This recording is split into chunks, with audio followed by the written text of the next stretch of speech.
Hey everybody, this is Survivor Talk with D&D. I'm Dwayne. And I'm David. And we're just two best friends talking about the show we love, Survivor. Tonight is a special edition of our show because our 3-hour podcast with Tony was not enough. It's a special edition roundtable, guests from all around the globe, including someone from the future, joining us to talk about Cagayan and a little bit about Blood vs. Water 2. And we're going to have a good old time. So before I introduce our guests, though, let me just remind you that you help our podcast whenever you begin your Amazon shopping using our links. On our Facebook group, it's always the pinned link. And on our website, there's Amazon links everywhere. All right? And if you just want to support us any other way, go to survivortalkwithdnd.com/support. Thank you very much. All right, so here we go. First of all, our first guest. He's the writer of Baker's Dozen, a frequent guest of our show, a Survivor wannabe, Andy Baker. I've never had such a nice intro being called a wannabe. There you go. Hey, that voice, Andy, is the voice that's played to people trying out to do commercials and told, do not use this voice when you're doing commercials. That is a story we are not telling tonight. So that is a unique voice only heard on Survivor Talk with D&D. That's our voice. Go ahead, Dwayne. Well, that at a radio station somewhere in Texas that brings it out for parties to make fun of the guy that tried out for auditions for. Anyway, hi Andy. How are you doing tonight, Andy? I'm doing well. It's funny. This is the first chance I've had to really sort of talk about the wrap-up. I mean, my column was a little brief, and so I've been really looking forward to this. Oh wow, we are in for a long show if he's going to get it all out of his system tonight. Chapter 1. All right, next we have the writer from People Magazine and the one person who keeps me only 3 people away from everybody else in the world, Steve Helling. Hey, how are you guys? We're doing well, thank you, Steve. I'm glad to be there again. And actually, you're more like 2 away from everybody because I'm 1 away from everybody. That's right. Since I know Steve, I'm now only 1 away from every star in the world. It's true. It really is. It is, really. All right, next we have, who did not show, Michael Skupin. Yeah, he didn't show. Sorry, y'all. He had something else that had happened. So there's 1 hour cut off the show. Yeah. Now, who knows? Knowing Mike, he might just show up and then go, can y'all help me set this up? You're going to be like, no, Mike, we're live. Sorry. well, let me go Mike, find my headphones. This, I'm sad that you're not on here because Scoop was texting me during the finale, and I'll fill you in on what he had to say when we get around to it. All right, he was texting me during the finale too, but I was actually in the finale. I just had to get that out there. Really? Place proper. At the rate Skupin's watching this season or last season, he'll get to this podcast halfway through Blood vs. Water 2. Yeah. So that's when he'll start listening. And he'll still see Skupin didn't like. Well, we'll get into all that later. Yeah. First, we have to get our next guest, who is coming to us from tomorrow, from the land of Australia, where they do not have the Outback Steakhouse. the ever so popular Survivor Oz himself, Ben Waterworth. Hello, hi. I'm so popular apparently that you can't even see me. So that's right. That's so popular. His webcam doesn't work. Well, in the future, webcams don't work. They just stop. It's a thing that happens on the 5th of June, 2014. So get used to using webcams now because you won't be able to tomorrow. Yeah. Wow, this is our last video podcast. By logos. Yes. That's right. The giant logo. Yeah. Ben is the talking logo. I mean, Ben didn't even use his own face for his logo. So we don't even get the benefit of his face. We just get the Survivor Oz logo.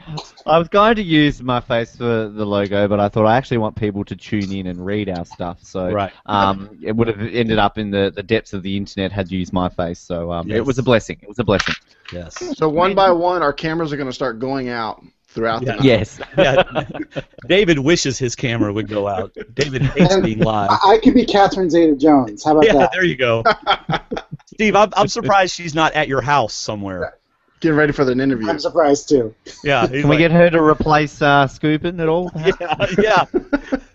Yeah. Aren't they doing Zorro 4 or something next? Yeah. Jeffra, you've got connections with Jeffra. Let's get her off her honeymoon and get her on the cam. We should. I talked to her today. So. Oh yeah. I talked to David today. Yeah, not Just quite doing the same. some name drop in there. I'm Andy, who talking did you to talk to Garrett in today? 2 hours. Oh, there you go. Talking to Garrett too. Well, we better get started then. Yeah, that was our reminder from Australia. Get going. Yeah, come on, guys. Dudes. Quick, come on, hurry up. Come on, I got a show to do tomorrow. No, don't do that. There's my horrible accent. I'm not even I sure that sound was like Mark Australian. Burnett, apparently. That was British, wasn't it? Exactly. Yeah, it was. I don't quite sound like this. I want a cup of tea with you guys all of a sudden. There you go. The next Australian accent's going to sound Jamaican. Yes. Any Sometimes accent that I'll be goes doing- Jamaican's fun. Sometimes I go into accents and I end up being Asian or Jamaican or Spanish. All right. I always go Hey, French. If you haven't heard our most ever downloaded podcast, our last podcast, we interviewed Tony Velachos. He told that we went through day 1 through day 39, including the finale and past. Spent over 3 hours with him. Excellent podcast. We hope you will listen to it. It is podcast number 167, right before this one. So go do that. And next week we have Cass. We're going to be talking to Cass. And looking forward to that. What do you guys have coming up? Steve, you got anything special coming up? Or you want to promote anything that just came out today? Today we did the, if we're talking Survivor related, today we did a story on Jeffra's wedding, and we had wedding pictures and so forth. Just follow me on Twitter, and you'll know exactly what I'm up to, Steve Helling, because sometimes it's Survivor related, sometimes it's other celebrities. Who knows? That's right. Or sometimes he's on Court TV. That's true. I do a lot of TV, and so believe me, if I'm going to get into a screaming match with Nancy Grace, you'll know by following me on Twitter. There you go. We need a sound effect for every name that gets dropped, like something dropping into a bucket. Yes. We should do that. So Yes. that bucket will be full by the end of the night. Or every time he drops a name, Andy has to eat a donut. Maybe we'll go with that. There you go. Hey, Ben, now we can see Ben now. Say I was about hello. to say, you can see me now. I told you it would just pick up at some point. The overlay isn't working for some reason. I will get Steve- that working. I'll get it Steve working. had that same problem. I don't know how you fixed it, Steve. You want to tell Ben how you fixed it? I have no idea. All right, well, great. Ben looks great when it's just his logo up there that we made for him. So, Ben, what have you got coming up? We've actually this week we've started contacting all the Cagayan people, and we've also been doing some follow-ups and getting some very long overdue interviews. So I'm chatting to Garrett today. We've got Lindsay on the cast. We've got Cass. We've got David, Trish as well. We've got lined up. And the big thing, really, besides that, we've obviously got the Oscars going on at the moment, which people should go out and vote in. Yes. We're announcing them on Sunday night your time, Monday morning our time, and we've got a wide variety of guests lined up to appear live on that show. We've got former winners, we've got former first boots, we've got and everyone else in between. Wow. So, yeah, it's all happening in Survivor Ozland at the moment. That's right. If you want interviews, go to Survivor Oz. He's got them all. We don't have them all. He has them all. We don't have Dirk Bean, so we don't have them all Oh, yet. okay. Well, you have a lot of them. A lot of them.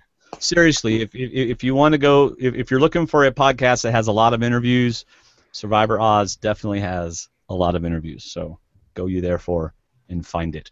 Andy has left us for a moment, not sure why, but he doesn't have anything else to write, so I guess. He just texted me. All right, what's going on?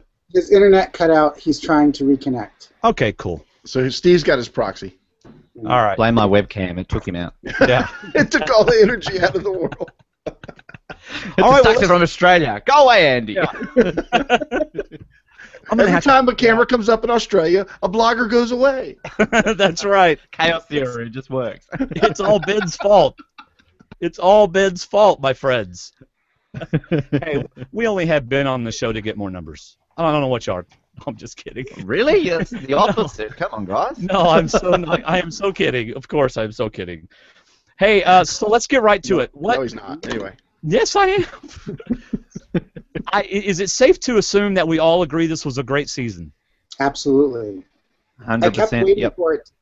I kept waiting for it to fall apart, and it never did, and that's always a good sign. Right. Now, part of that, Steve, was because you said that Probst, that whenever you interviewed Probst preseason, before the season, before he was this before he actually went through the season? No, after he went through the season. He'd gone through the season. It was the first week of the season. He told me, "Oh, it's a pretty good season. I think people are going to like it." And so he was singing a totally different tune, the week of the finale, as he's talking about how fantastic it was. But the way he said it made me think that at some point it was going to fall apart, and I felt like as we were watching the pre-merge and we were watching all these great characters just going down one by one, I thought, yeah, I know why he didn't like this. But, the bench was really deep this year. So. Yeah. So, Ben, what made the season so good for you? Was there any one thing, or?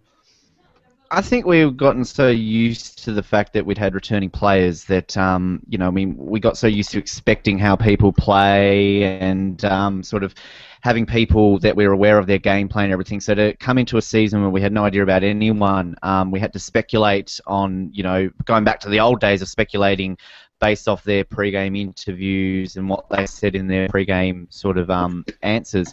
And it sort of kept us guessing, and we sort of had to keep reading these people. And, we had, I think we had just great characters that, gelled well with each other. There were fights, there were, fun bits. Everything just seemed to work. And considering that we're now 28th season, for that to happen still, I think was absolutely fantastic. And it was an absolutely fantastic season. I almost got the feeling that CBS even surprised themselves this year. I mean, because it was so good.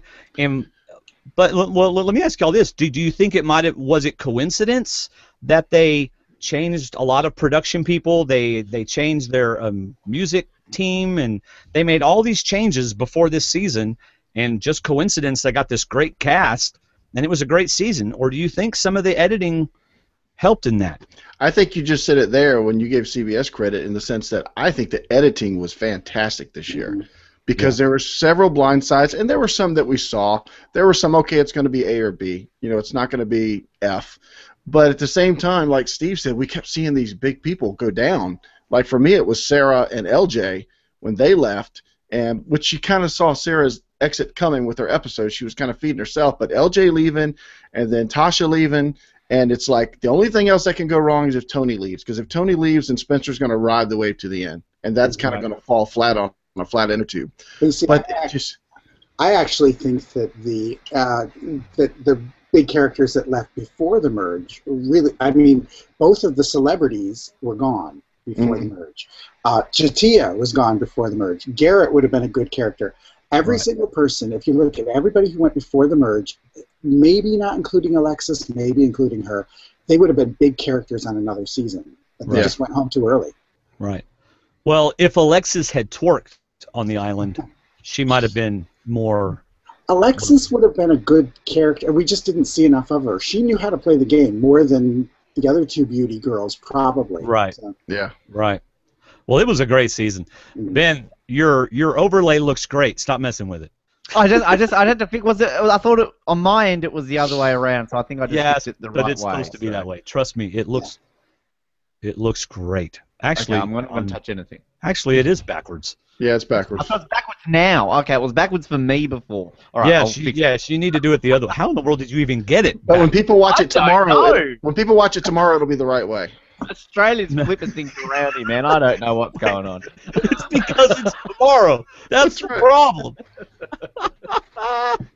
Well, put it the other way. I'm getting there. All right, I'm just getting off of the kangaroo and hop to it. Right there. Oh. So, David, do you have some questions for anybody? I want to go specific. I want to ask, and this is one of those questions Steve didn't want to know about beforehand. I wanted to ask your favorite moments. I had a few, and I'll share mine real quick so y'all can think about yours, because I know you already have them in your mind. But What do you point? I don't know what you're pointing. I was letting Ben know his overlay looks great. Okay, but I guess I don't have to try to do it subliminally now. Because I'm also here. You're pointing at me, so I'm not sure what you announced to everybody. But I always like getting compliments. Don't worry, I'm fine. My favorite moments were one when they said that Blood vs. Water was definitely new players at the reunion. That was one of my favorite moments because we're getting 2 seasons back to back of all new players. But 2 of my favorite moments, besides Tony the whole season, were Cass when she won the Final Four challenge, coming back from basically they took the cameras off of her. She was out of the challenge. Jeff had already left the pier. He was coming up to the puzzle waiting for Spencer to finish it, and she came all the way back, inspired by her husband. She's talked about it and tweeted about it, and I just thought that was a great Survivor moment that we weren't expecting. But my favorite moment was probably her move at the Merge Tribal Council. The move that she did completely changed the game for 5 people and for 5 other people. It just flipped it on its head. Whether it was a good move or not is up to debate. However, it was just a great move for a season that was already good, and it just flipped the whole season on its head. And I just love that. It's not necessarily the great moves. It's just a big move. And to me, that's one thing that made this season so fun. Yeah. How about y'all? You know, my favorite, obviously, everybody's favorite move was that big Cass move, but actually the last vote wasn't my favorite part of that tribal council. It was the first Jeffra vote that was my favorite part of that tribal council. I actually stood up to watch the rest of the episode because it was that good. And you know, it's been a long, long time, probably since, I don't know, China, maybe even Pearl Islands, that I really haven't had any clue what was going to happen, and that I didn't feel like we were being, you know, sometimes they say, oh, is it going to be A or B, and you know what it's going to be. Right. But, you know, most of them were a surprise for me. So. Yeah. How about you, Ben? Favorite moment or favorite thing about the show? Well, I agree with what Steve was saying there, absolutely. There was so many moments this season that I found myself sort of clapping and you know, punching the air in excitement and even in shock. I mean, I remember the LJ vote. I mean, at that point, I think a lot of people had really said he's winning. You know, LJ was sort of in the box seat, and then he went. And I mean, you could sort of see it coming, but it was still a shock. And you know, when Cass flipped and sort of the reactions of the jury was great. I mean, it sounds like a sucky answer, but I mean the entire season really was a highlight. But going right back to the beginning, you know, you can't forget Jatia and the whole Rice situation and Garrett sort of controlling that tribe. And I mean, still the fact that you have Jatia tipping out the Rice and managed to survive that vote. You know, still just is amazing. And also sort of right at the end, the final tribal council, which wasn't the best final tribal council, but Trish's speech to Tony and sort of his reaction to how he answered that, and of course Spencer's speech, you know, basically, which, you know, you'd argue did that sway the jury to really vote for Tony. So, yeah, I mean, so many highlights, and I just want to make a special mention every time they panned up on Morgan in a challenge. So, yeah. That's right. I know. I just have to add that. Yeah. Awesome. Well, it's been a fun show. I'm sorry we got to. Bye. Welcome back, Andy. Hey, sorry about that. Andy, we were talking about what is your favorite moment, David's or moments. Yeah, or moments, David's. I don't remember David's. You don't remember what I say. Well, I'd say the Cass move, and then Cass winning at Final Four. That was one of my favorite moments. So we had several favorite. Did you have a favorite moment of the season, or favorite thing about the season? I'm sure it's already been claimed, but you know, that Sarah elimination tribal council really just, you know, sort of kicked off the post-merge game and made it completely unpredictable from that point on. Not that it was too predictable before that, but that just sort of sent the signal this is going to be a crazy season. Yeah. You know, going back to what you said, Ben, about Trish's final tribal speech, I was listening to another podcast called Survivor Top 10 which I really like. It's just two best friends talking about Survivor, although that's not their tagline because that's ours. But they're two guys talking about it. I was about to say, I've heard about that. Yeah.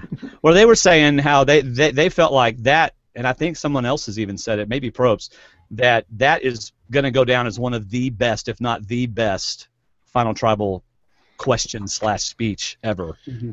I think it epitomizes what we want to know. We want to know if everything you said, everything you swore, everything you did was worth the money. Because we're sitting back at home and I'm thinking, yeah.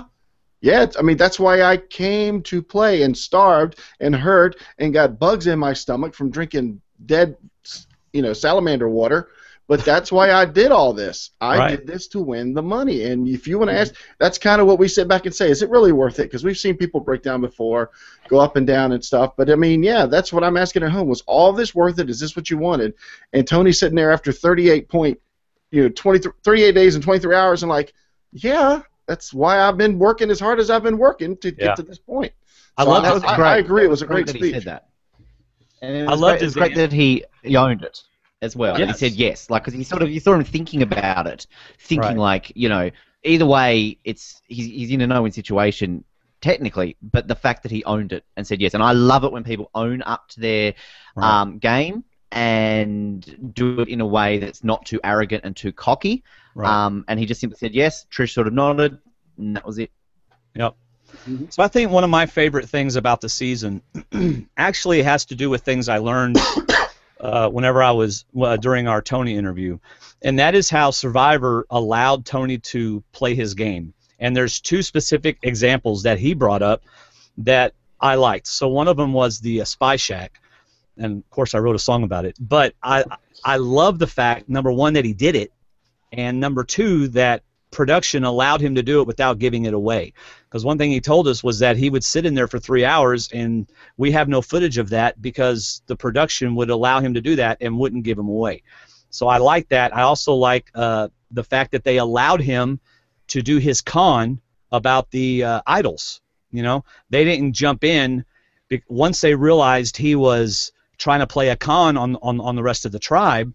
They didn't ruin that con for him. They allowed him to play that game.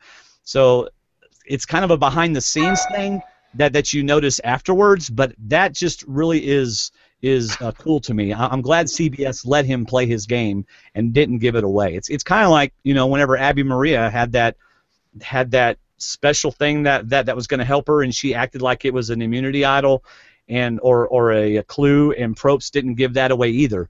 It's just something that I liked about the game. It was speculated. I know when we were talking about that we were wondering why it wasn't mentioned, because usually it is mentioned, isn't it, that you have to play your idol now or you've only got to this certain point. So, I mean, it's sort of the way they did that, I mean, some would argue it helped Tony, but I think sort of on the point that I think you're trying to make is that it's great TV and it's great sort of gameplay to be able to witness sort of whether or not they will fall for his play and just sort of keep going with it. What's interesting is that, I mean, Tony talked about in that interview that you did with that he went into that tribal council and talked about it early to let Probst know, like, without saying it right out, like, don't rat me out. He went in there with that plan, knowing that that's what normally happens, and tried to make it be known, I have this idol and I'm going to switch it up now, so that Probst wouldn't sell him out. But I think the big lesson for any future players is that from now on, ask. Yeah. Keep asking. Because I guarantee you, if one of the other players had asked Probst would have been obligated to tell them. Wouldn't you think? It depends on who. I don't know how to say this nicely, because I love Tony. I really do. I was texting him today. He's great and everything. However, do you honestly think if Trish had a Spy Shack that they would have given her the amount of space? Do you honestly think if Cass, maybe Cass, but Trish is a great example of somebody who production doesn't really want to see win. And I just would wonder whether they would have given Trish the same amount of latitude that they gave Tony. Yep. I don't think they would have. Yeah, No, well, put on and your I think that tinfoil you get hat. some mileage. Even someone like Cass, you get some mileage out of sort of exposing what she's doing. Mm-hmm. Yeah. Get some great, footage of her getting confronted by everybody. Mm-hmm. Yeah. So I'm just saying, and, so and y'all that's not to take anything away from anybody. It's just a knowledge that yes, the playing field, you have to use what you've got to your advantage, and Tony did a very, very good job of doing that. And one of the things he had to his advantage was he was a big, interesting character, so they wanted to keep him around. So my advice to anybody who's playing the game is play the game hard, but also be as big as you can be. Right. Tony is watching on YouTube. By the way, if you want to watch and leave comments, you can do it on YouTube. And Tony has left comments. Now, Tony, we can't read all of your comments, so the hero big moves are weightless unless they positively benefit the person making the big move. By benefit, I mean getting the person one step closer to winning the game. How many times have we heard Tony say that postseason? A lot. Mm-hmm. A lot. Big moves help you win the game. I wonder who he's talking about. Yeah. Now we've covered the high points that we liked about the season, and what about, is there a low point that you thought the season had? And I'll go first because I always hate when someone quits. We got a little bit more information from Tony about what Lindsay was going through and what she was dealing with, and I think that she almost got medevaced earlier for being sick. But in the same sense, it actually covered the whole spectrum for Cagayan that we had a person leave the game. I mean, Cagayan had nearly everything, the super idol down to someone being just walking away from the game. But to me, as somebody that would like to play, to me that's still the low point of the season, that somebody would walk out of the game. Now, I haven't talked to Lindsay. I don't know all of her details of how she felt. But for me, that was probably even more so than the other idol that didn't really had a small effect, but not a great effect. But that was, for me, probably the low point of the season. Yeah, I mean, I agree. I can't stand quitters, but for me, just going into it, it's always about having high expectations for certain people, and then they don't deliver. And I really wanted to see, Garrett put all that prep in. I wanted to see him do better than he did, and seeing him fall apart completely and just sort of be whiny, it was just awful. Yeah, it's almost like Garrett was like the one everybody thought was going to do so great, and he like day 2. I wish I wasn't here. Very disappointing. Yeah. Yeah. Anybody else have a low point? I think my low point was, as I said before, all the big characters leaving, and we mentioned Garrett and so forth. I guess I felt like we didn't get to know a few people that I would have liked to know, and I'm using Alexis as an example. I even said this to Andy when it happened. I loved the fact that she cried when she was voted off because it wasn't that she cried because any particular person had hurt her feelings. It's just that she loved the game so much. And I feel like really the only things that we got to see from Alexis was her not knowing how chickens lay eggs, and so in retrospect, she was one of the ones that left that I felt like I didn't get to know that I wish I'd gotten to know.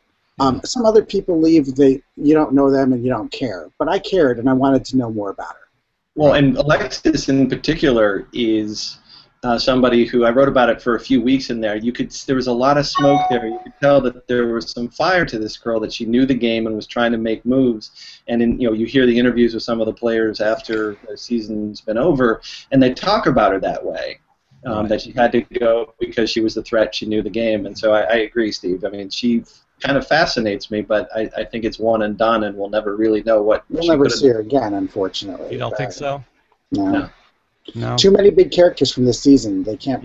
Yeah. We'll see Trish or Tasha or Cass way before we see her. Yeah, that's true. How about you, Ben? Did you have a low point? Not a whole lot. I mean, again, it sounds like just sort of a cop-out answer, but there's just seriously, I just love this season so much that there's very few. I think sort of you're saying about Garrett being someone who a lot of people picked to go far. To me, it was Jatia, who so many people thought was, this woman's going to go very deep. And it disappointed me to see her sort of be how she was. I love Jatia, and I think she was very entertaining, but not the smartest Survivor player we've ever had. and I actually picked him, David, to go. I think I picked him in my final three. So wow. I started off very well. Yeah. You didn't win your fantasy pool. Yeah. Well, I mean, my pre-game pick was Jeremiah. I haven't so understood that's it. mine. But Yes. But other than that, I mean, Lindsay, on Lindsay's quit, I mean, I sort of was disappointed for kind of the two stereotypes with like Lindsay kind of being what we call like the alternative chick, and also Cliff being sort of the pro athlete. I was kind of hoping that one of them could break this mold where the pro athlete doesn't generally do well, or the alternative chick doesn't generally do well. And again, that sort of happened. I mean, when it comes to quitters, I don't hate quitters. I try and always see the sympathetic side of a quit. I mean, to me, it still surprises me that 28 seasons in, we haven't had more quitters than we've actually had. But yeah, it's kind of, you know, one thing maybe that disappointed me is that Cass got the hatred that she got, perhaps. I mean, I can understand it, but I also think she got far too much for the type of player and the older female stereotype. I don't know. That's a topic that I want to raise, but yeah, maybe that as well. I think part of my disappointment for Lindsay was the fact that actually I had her in my final three. I thought being the alternative person, she could deal with different people and get along with people. She was a small girl that people might want to help, but it just fell apart. But there's obviously more to it because Tony told us about stuff that just about her being sick and just ready to go, and Trish not helping, and just all kinds of stuff to it. But it's, you know, that was just, she was one of my picks. She owed you. Yes. She did. If you're on my fantasy team, you need to stick with it. Oh, David, do you have something else you want to, any Survivor questions that we got? I know someone sent us an email with a question. Do you have that? I will, if you want to talk about something else for a second. All right. Hey, let's go ahead. And we promised one of our listeners that we would call them and invite them into the show for a brief moment. She's going to pour us some tea, I think, although I've already, which she's not actually. Ben, you have no idea what's going on. But Is it Morgan? Is it Morgan? Yes. Actually, it's quite the opposite of Morgan, but that's another story. So, Nice intro. Very nice. You did not just say that. she would say it before I would say it. No, it's we're going to invite her in here. I'm going to invite her in and remind her to have any of her video going, to have it muted so that we don't hear ourselves from 5 seconds ago, and so she doesn't hear that joke I just made. But we're going to invite Kathy in and maybe ask her what her highlight and low point of the season was. This is going to be Kathy Trantham, and as soon as she receives the request... And we should note that the reason why she's coming in is that she introduced all of us. So Yes, I wouldn't have known you guys. Yes, I was actually going to start off with that. Oh, sorry. No, that's all right. He was trying to drop another name. That's all. Yeah, Steve's trying to drop. Yeah, he's going to drop Kathy's I name. met her at the Philippines reunion, so I was just. Yes. As So did Kathy, I was there for that one. You will want to unmute yourself, although I may be able to unmute you. I don't know. Nope, I cannot. You're going to have to unmute yourself. Wait, maybe I can. Hello. Nope, you're going to have to unmute yourself, Kathy. But this is Kathy, and she is the lady who introduced me to Steve and introduced me to Andy. Now, Steve and Andy, did she introduce y'all to each other too? No, Andy and I met backstage at Philippines, and then Kathy was hanging out with Mike Skupin, and I don't know, just all all worked out. So. All right. Well, we're trying to get Kathy to unmute her microphone. She's there twice. Yeah. So. Yeah. Now we have double Kathy. There she is. Hello, Kathy. Hey, how are you guys? Doing great. It worked. I'm so excited. It does. So this is Kathy. Kathy introduced David and myself to Andy and Steve. We would not have known these two wonderful guys had it not been for her. Kathy, Kathy, have you ever met Ben? No, I have not. Hello. I have not. So nice to meet you. I love your accent. Yeah. Thank you. I love yours too. No, you probably don't. So that's okay. You're lying. I'm not lying. Hey, what happened to Skupin? Well, Skupin couldn't make it. We're not really sure why. But he's out back making fire. I'll text him and ask. Yeah. I tried. So I don't know. But you might get a female. I mean, it's nice that you let a female finally, be a part of you. Well, this is a all men's club, so you're lucky. But you know what? My husband just what? No. This no. All right, Kathy. We need to change this. Hey, my husband just came in and said he's watching it, and he said he couldn't hear me. Oh. So, well, now I don't know what that means. No, we but can. I didn't. You can hear me. I know you can hear me because we're conversing. But where are you now? All right. So we're going to ask you two questions. What made this season so good for you? What? Oh, you guys did. So, yeah. You're not supposed to ask me questions like that. I'm just supposed to give you snarky remarks. So just, Well, I have. Here, I can save like this bit here. So let me just ask you, Kathy. You hate it. It's with a K. It's with a K. Anyway, go ahead. You hate it when the women of a certain age are kicked off earlier, and the oldest 3 women made it to the final 6 this season. Did that finally make you happy? And do you feel like if you had been on the season, you could have done that? Me? No, I probably would have been the first casualty on Survivor. But if I hadn't have died, then probably I could have made it that far. So, to their loss. For many reasons. Have you ever applied for the show, Kathy? Have I ever applied for it? Yeah. A few times. All right. Andy, you were going to ask her something. Oh, no, I was just going to say that that this whole the older women don't don't do well on the show is I mean, if we're talking about this little renaissance since Philippines, every single season there have been older players, older women getting to the end or darn near close to it. Mm-hmm. So it's a myth. Well, I think was it beforehand?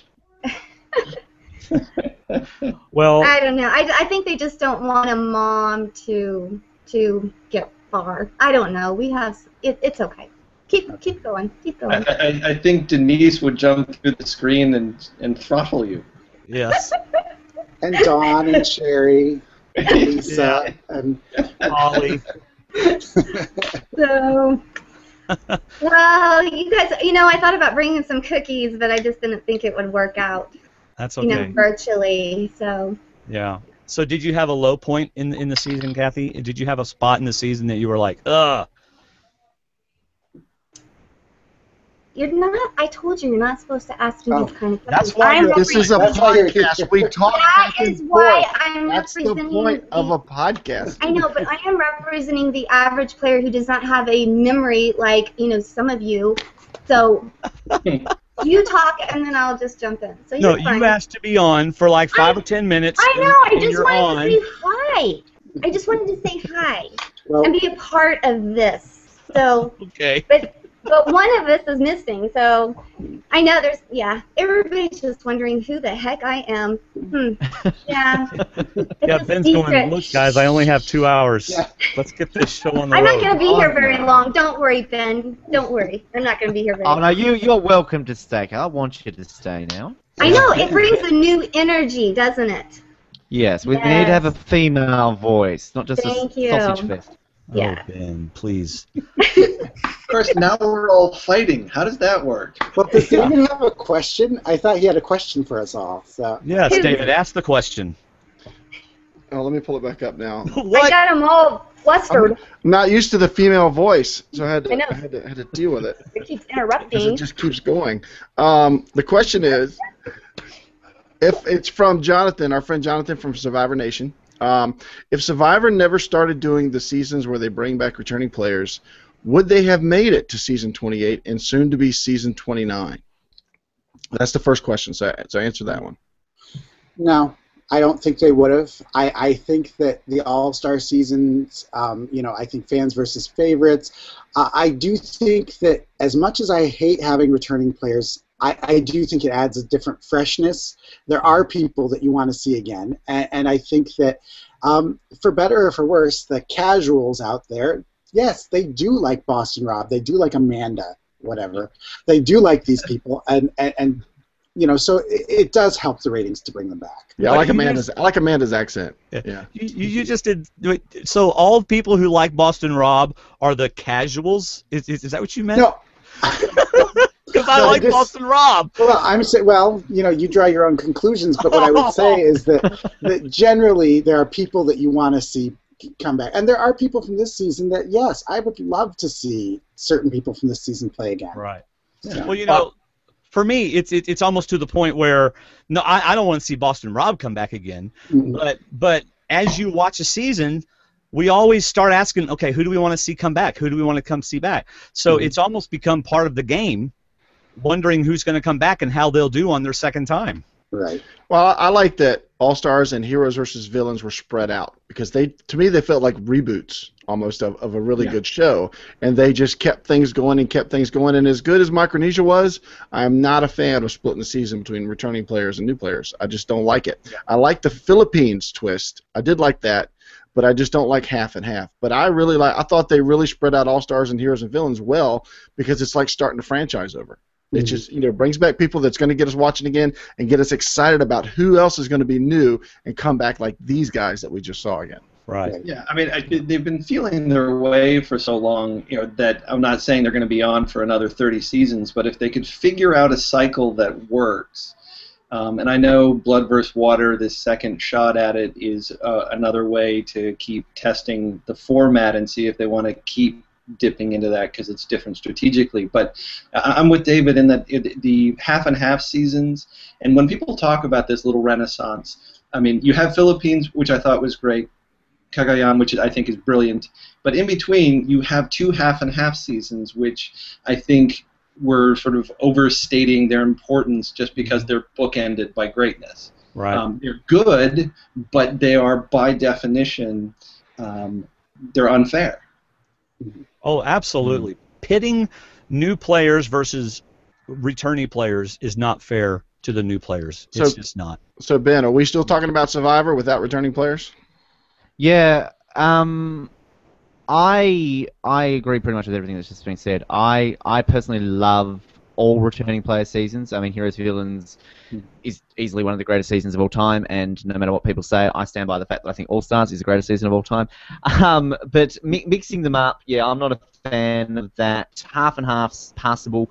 I think Micronesia is a very overrated season. I agree. I so agree. Go ahead. Blood vs. Water, I think, was a great season. Karamoan was a terrible season. And sort of when you have the 3 returning players, 2 returning players. I mean, you look at the history. Every single time we've had that, just a couple of returning players, you always have one of those returning players makes it to the end or wins, which goes to show, I mean, the advantages and everything along those lines. Whether or not it would have lasted this long without that, it probably wouldn't have. I mean, if we had made 28 seasons without having a returning player season, can you imagine the the massive fan excitement, if they said 30 is going to be the first time we've brought players back. I mean, that you'd have 29 seasons worth of players to get through that we'd never seen again. So it would be amazing, but I don't think it probably would have lasted as long as we have without a returning player season or 2. Yep. He goes on, is there a lack of new players wanting to play the game, or is it just the producers wishing to have returning players back so often? And do you find it annoying to continually bring back returning players? Thanks for the email, Jonathan, by the way. I don't think there's a lack of people who are trying out for Survivor. No, I don't either. Absolutely not. Yeah. Absolutely not. In fact, I'm surprised. If there was, just open it up to international people. I can tell you there's 199 other countries on planet Earth that love to play the US version of Survivor. So. Yeah. I guarantee I have something you. to say. Okay, go ahead. Oh, are you still here? Oh, cool. Okay. Wasn't I a good listener, though, and I did not interrupt during any of that? What do you have to say? Speaking of returning, this is for you, Steve. Mm-hmm. Isn't that shirt returning from a previous podcast? Didn't you order that? You know what? She wonders why we don't invite women on the show. Kathy, I fought for you to be on this show. I know you did. Yes, That it is probably Steve's is. go-to podcast shirt. Yeah. I really like it, but yeah. Well, it probably is. So. Okay. Oh, and also, I put makeup on before I came on here. Did Steve put makeup on, like he usually does before his other appearances? L'Oreal, because I'm worth it. All right, I got a quick. And then we have Ben. Can I jump in and answer that question about Yes. Yes. what was the question again? I don't know. And the squirrel, watch out. What the Lack shirt of new was? players or too many, wanting to Oh, bring- yes. Say that again. Are there too many? Is there a lack of people trying out for Survivor? Oh, heck no. But I think you're talking with the innate insecurity of the entertainment industry kicks into gear here, where they want themes, they want things they can count on. When they cast a season, they run through the permutations as to where things will go. That's why they love seasons like Micronesia or Fans First Favorites, because the first half you can shoot down all the cannon fodder and then get down to business in the second half with the returning players having some pawns to play with. Right. And I think it comes down to they like their themes. They like, who knows what we're going to be staring at over the next 4 seasons, where it's like they're thinking about actively, like, what are interesting ways we can use returning players. Right. And I mean that's what because they worry about all I mean we all think that this season was brilliant, and Probst went into those interviews at the knowing how great the season was, and yet he was downplaying it because they were worried all of their big characters didn't get deep into the game. Mhm. It was a great game, but even he, knowing how it played out, was still worried whether or not we would like it. Of course we're going to like it, but they have their plans because they think they know better, and they're insecure about it. Hey, was it fully edited by the time he made that interview? I mean, I guess Absolutely, they were. Oh, yeah. Yeah. So he would have seen it. He would have seen the whole season. He would have seen. I do know that they sometimes finish up the season as the beginning is airing, but this one was filmed so long ago. This wasn't, so I believe that it was all complete. He certainly knew, obviously, how everything went down, who left when, and what order they went in, and he knew, he'll lie and say he doesn't know, but he knew that Tony had beaten Wu, and he knew it was 8-1, and he knew that a big character and a big player, and might I add, the first bald guy to ever win. I'm just pointing that out. They knew that he knew that, so I think that he was underselling it, maybe because he had oversold Karamoan so much and got a lot of backlash. So. I'm just wondering if he was worried that it was going to come across as a dominated edit for Tony.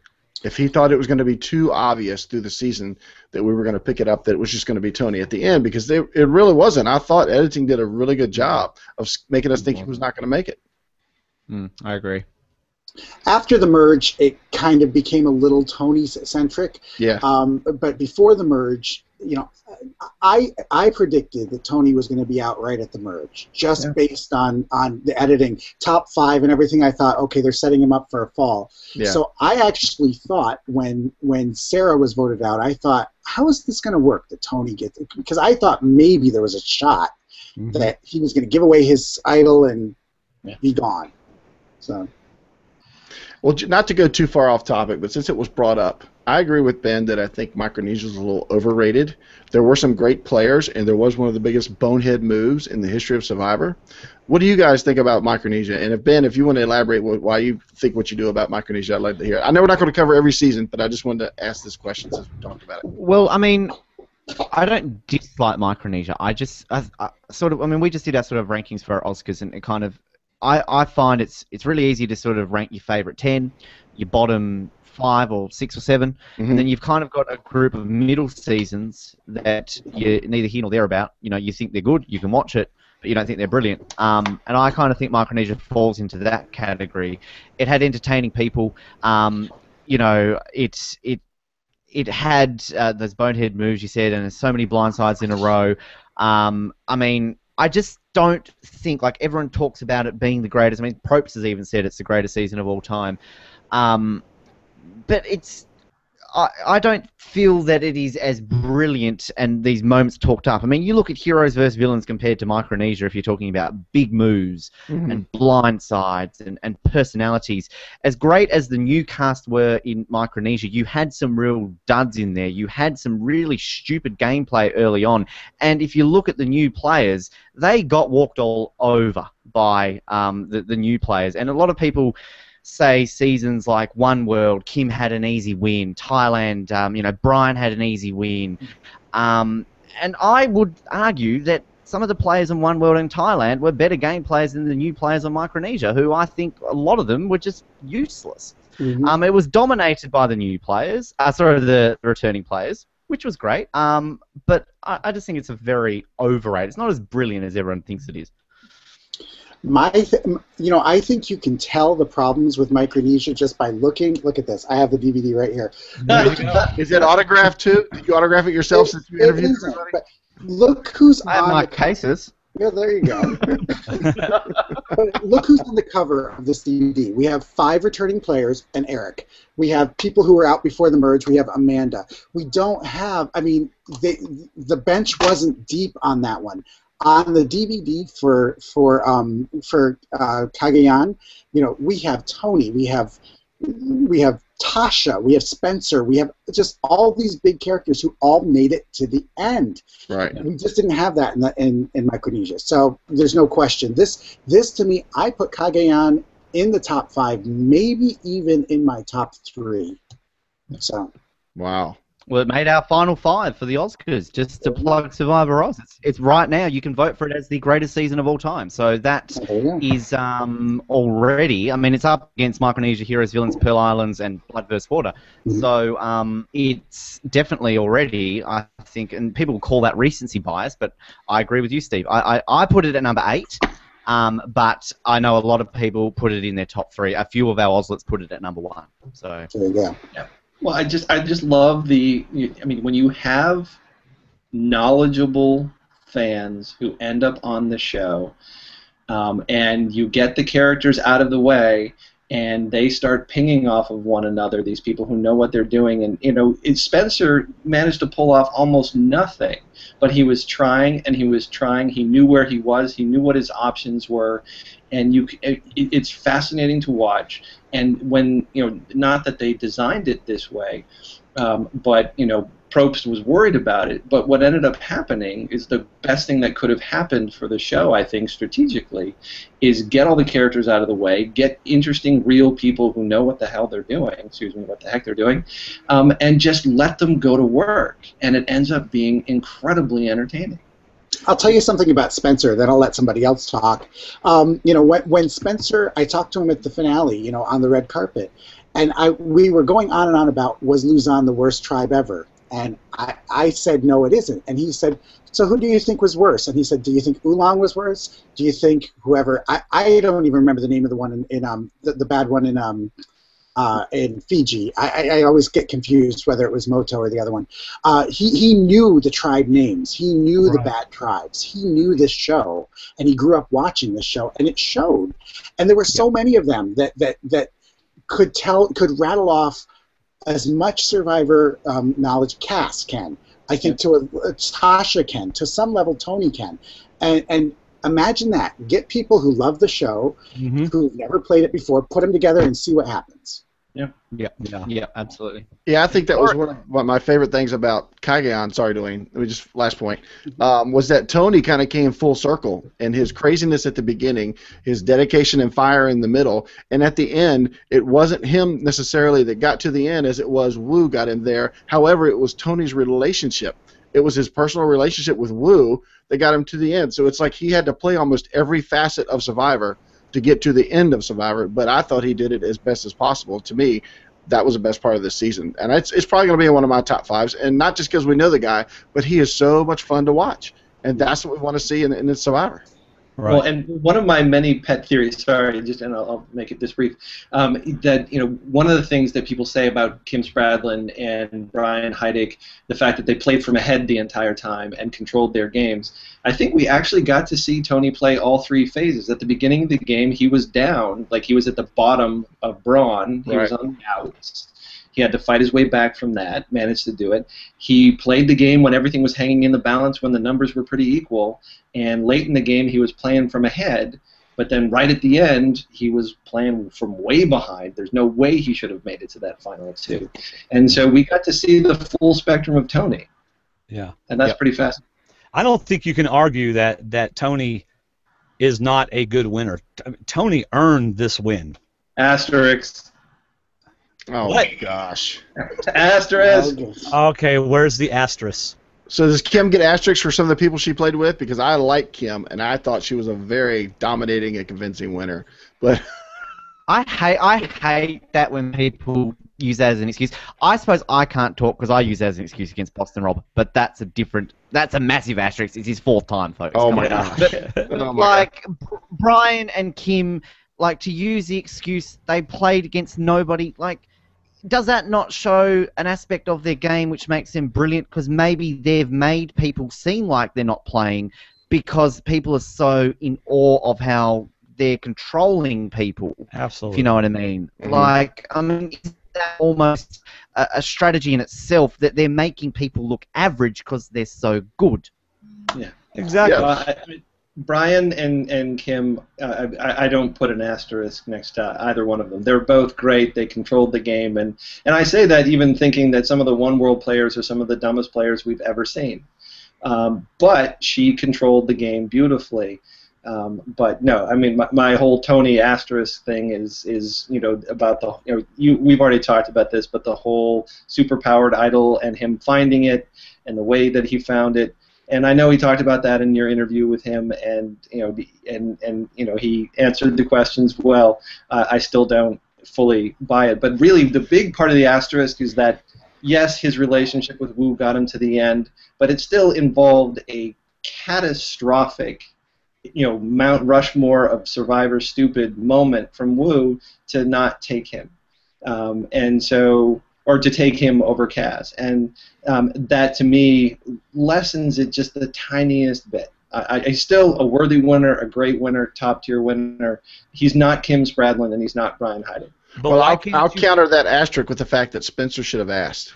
Spencer's a smart enough fan. He should have asked Probst at some point. I'd love to know if he did, but he should have asked if he knew that much. Yeah, I don't think the Tyler Perry idol had any effect on the game like it was supposed to, except the fact that he bluffed it. He could have bluffed any idol, whether it was a Tony Perry idol or whatever, Tyler Perry idol or not.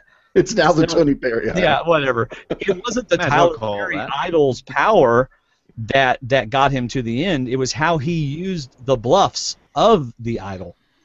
Well, it wasn't like Yule, where Yule, people say Yule had the super idol. Go ahead, Ben. What? Yeah.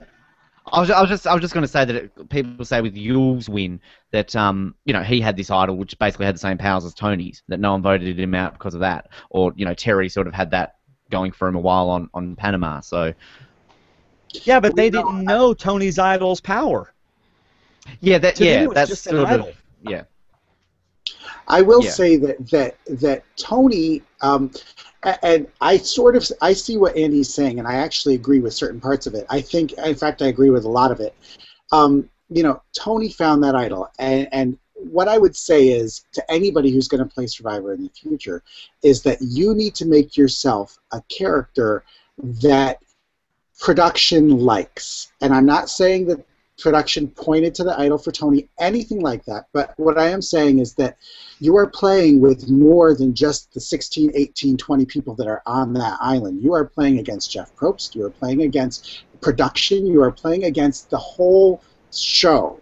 And so it's sort of like when you go to a casino and you're playing against the casino. So, at blackjack, whether there's other people there, you're still playing against the casino. And Tony understood in some way that he was playing against the game, playing against the house. And the house helped him out, maybe imperceptibly, but they did because of the way he was playing. Yeah, absolutely agree. I love you, Tony. I just want to quickly jump in.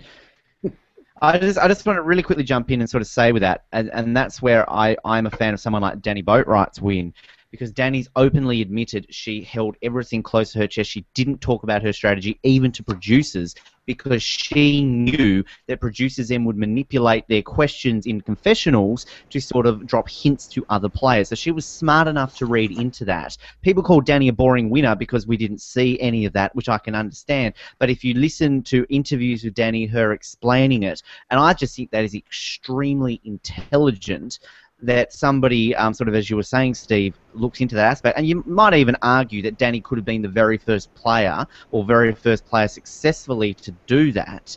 And, you know, I just think that that makes her win a whole lot better than people ever give her credit for. That's interesting. I'd never heard her say that before. Oh, yeah. Listen to her interview on Survivor Oz, and you can hear her talk about it. I don't have enough time in the day to listen to every single podcast you do, man. You do so many. Well, it was actually Johnny Fairplay brought that up to me, actually, when I interviewed him. I didn't know until Fairplay brought it up to me, because he didn't like Danny doing that. He said, like, his least favourite winner, or I think at the time it was undeserving winner, he said Danny, because he was like, no, that's stupid, I don't like that. So I made sure to bring that up to her, and she sort of, it was one of these winner interviews where they really changed my perception of them because they go into detail, kind of what you explained about Tony, when they go into behind-the-scenes aspects and really change your opinion of you. And the ones that really stand out to me was Danny and Earl. Earl's our longest interview, 2-hour interview, and that man, to me, just jumped so far up, just word for word explaining everything that he did. And when you get a winner doing that, particularly if maybe you didn't really understand or appreciate how they'd won, and it's not just through our show, it's through your show, through any winner's show that people do that, and sort of it just makes the experience on a rewatch a whole lot better, I feel. Right. Yeah, well, and I find it, you know, interesting. I mean, they've been playing these games with production. I mean, Rob Sesternino has talked about doing it, you know, back in Amazon, where you realize that they are dropping hints and directing information to the other players, and so you start feeding them false information so that they then ask questions of other players using that false information, and you can create, well, since it's this season, create chaos by bringing up potential drama between players where it didn't exist before, and then just watch it happen because you know production's going to help you out inadvertently. Right. That's a good point. I wonder if I was playing the game, I guess now I would, since y'all are bringing it up and helping me see it, if I would be thinking, okay, I'm going to say this because if I would include production as another player, it sounds like that's what you've got to do. You've got to include them as another player. You do, and I think people who don't do that, or people who think this is going to be just me against these other contestants, they forget that nobody has the power that production has. Right. And when I say imperceptibly, they could ask questions. I've spoken to so many players who say, they will ask questions like, do you think that idol's still out there? Where have you looked? Where haven't you looked? Really, maybe you should go look. And you can get a lot out of production. And so I think a savvy player, and I think Tony's a very savvy player, understands that. I don't know what production said to him, and I don't think it matters at this point, but I do think that you have to be somebody who production wants to see stay in the game. Yeah. If you're going to be, and I love her, I think she's great, but if you're going to be Jeffra, who's very pretty and very nice and sweetest woman you'll ever meet, maybe not the most dynamic television, then you're not going to get the same questions in your confessional, by the Audrina, the producer. You're not going to get the same questions. That's just the way it is. Yeah. All right. Well, then let's go back to Andy's other asterisk. Asterisk. Thank you. That's a hard word to say for me. You said that Wu's bonehead move gives him another one, given another asterisk. But why can't we give Tony some credit for getting Wu to make that move, for recognizing that about Wu and manipulating Wu so that to help Wu make that decision? Yeah, no, I do give him credit for that. I'm not saying, I'm saying it's a very small piece of the equation. I mean, he worked him over and he built on a relationship that he had established over 39 days. They've been together from the beginning. And so, give him all the credit in the world for working the angles he needed to work. But as Tony himself said in an interview, and as Wu himself said to to Cass, I would be incredibly stupid to take him. And when your win depends on somebody else doing something really dumb, it takes a little bit away from it. I mean, if he had won that last challenge, picked who he brought, and I'm ticking off Steve here. I mean, he's angry. Everybody's win depends on somebody else doing something stupid. Oh, let's throw this challenge. Let's do this. Let's do that.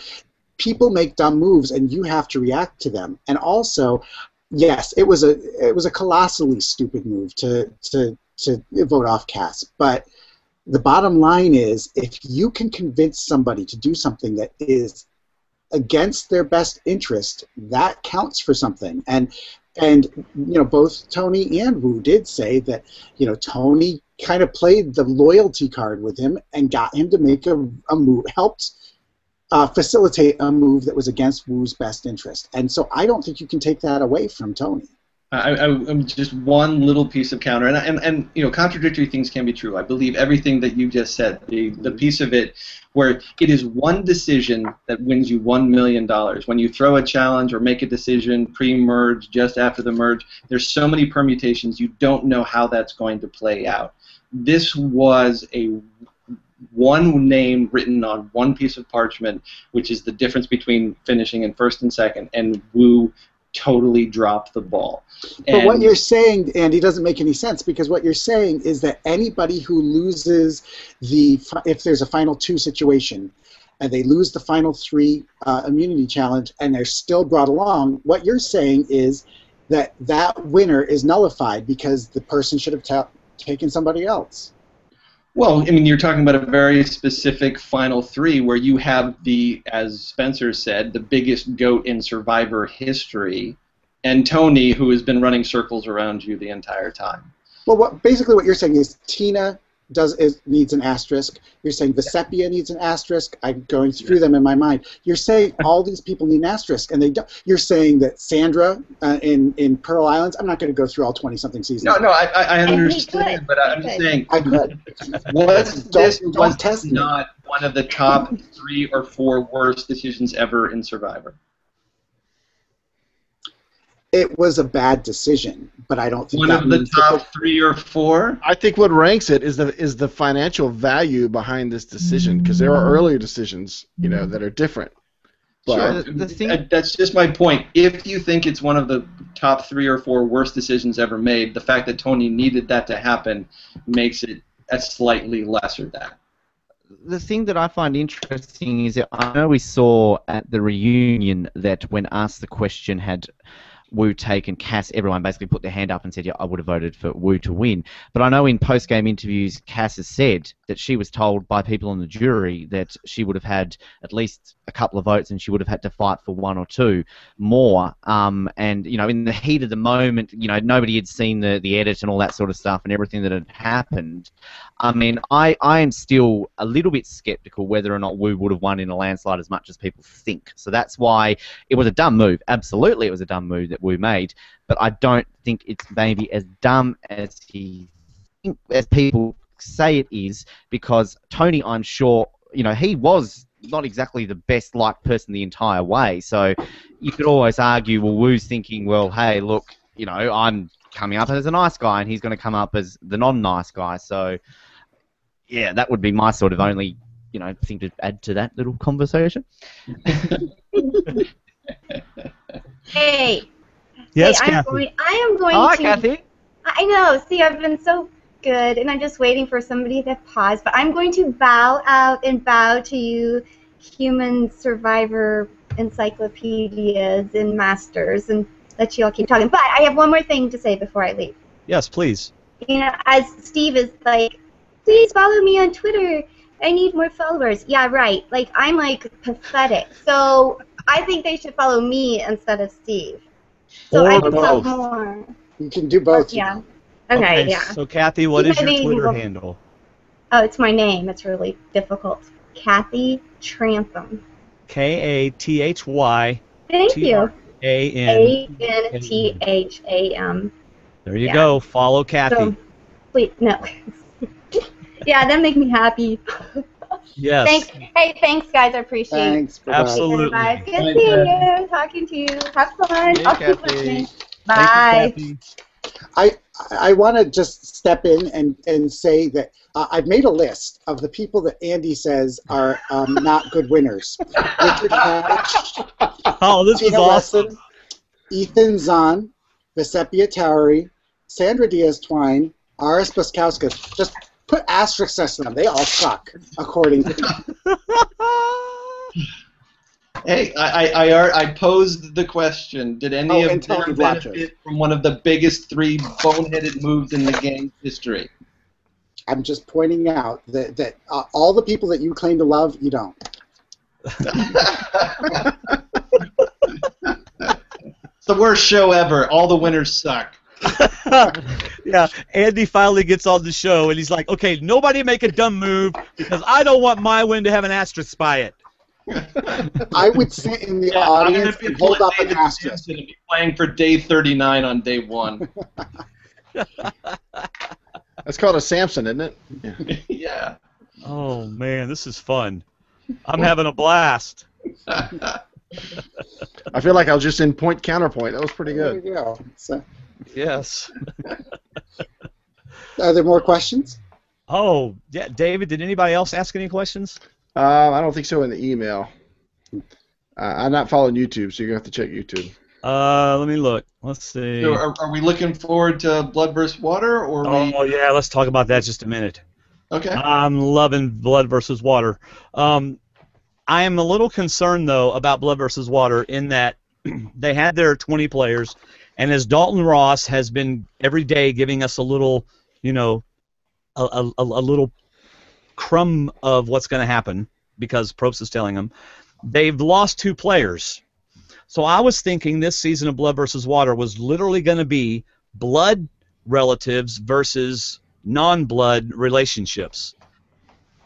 That's not possible now, is it? Am I wrong? I don't think it was going to be anyway. I think they were going to be split because the tribes, instead of being even gender, are now odd gender because of one male, one female leaving. Well, okay. I got that impression early on that they had split the pairs up. I really thought they were going to do blood relatives versus, and that was what was going to make it really cool But to me. that'll be 'cause Blood that's vs. Water 3.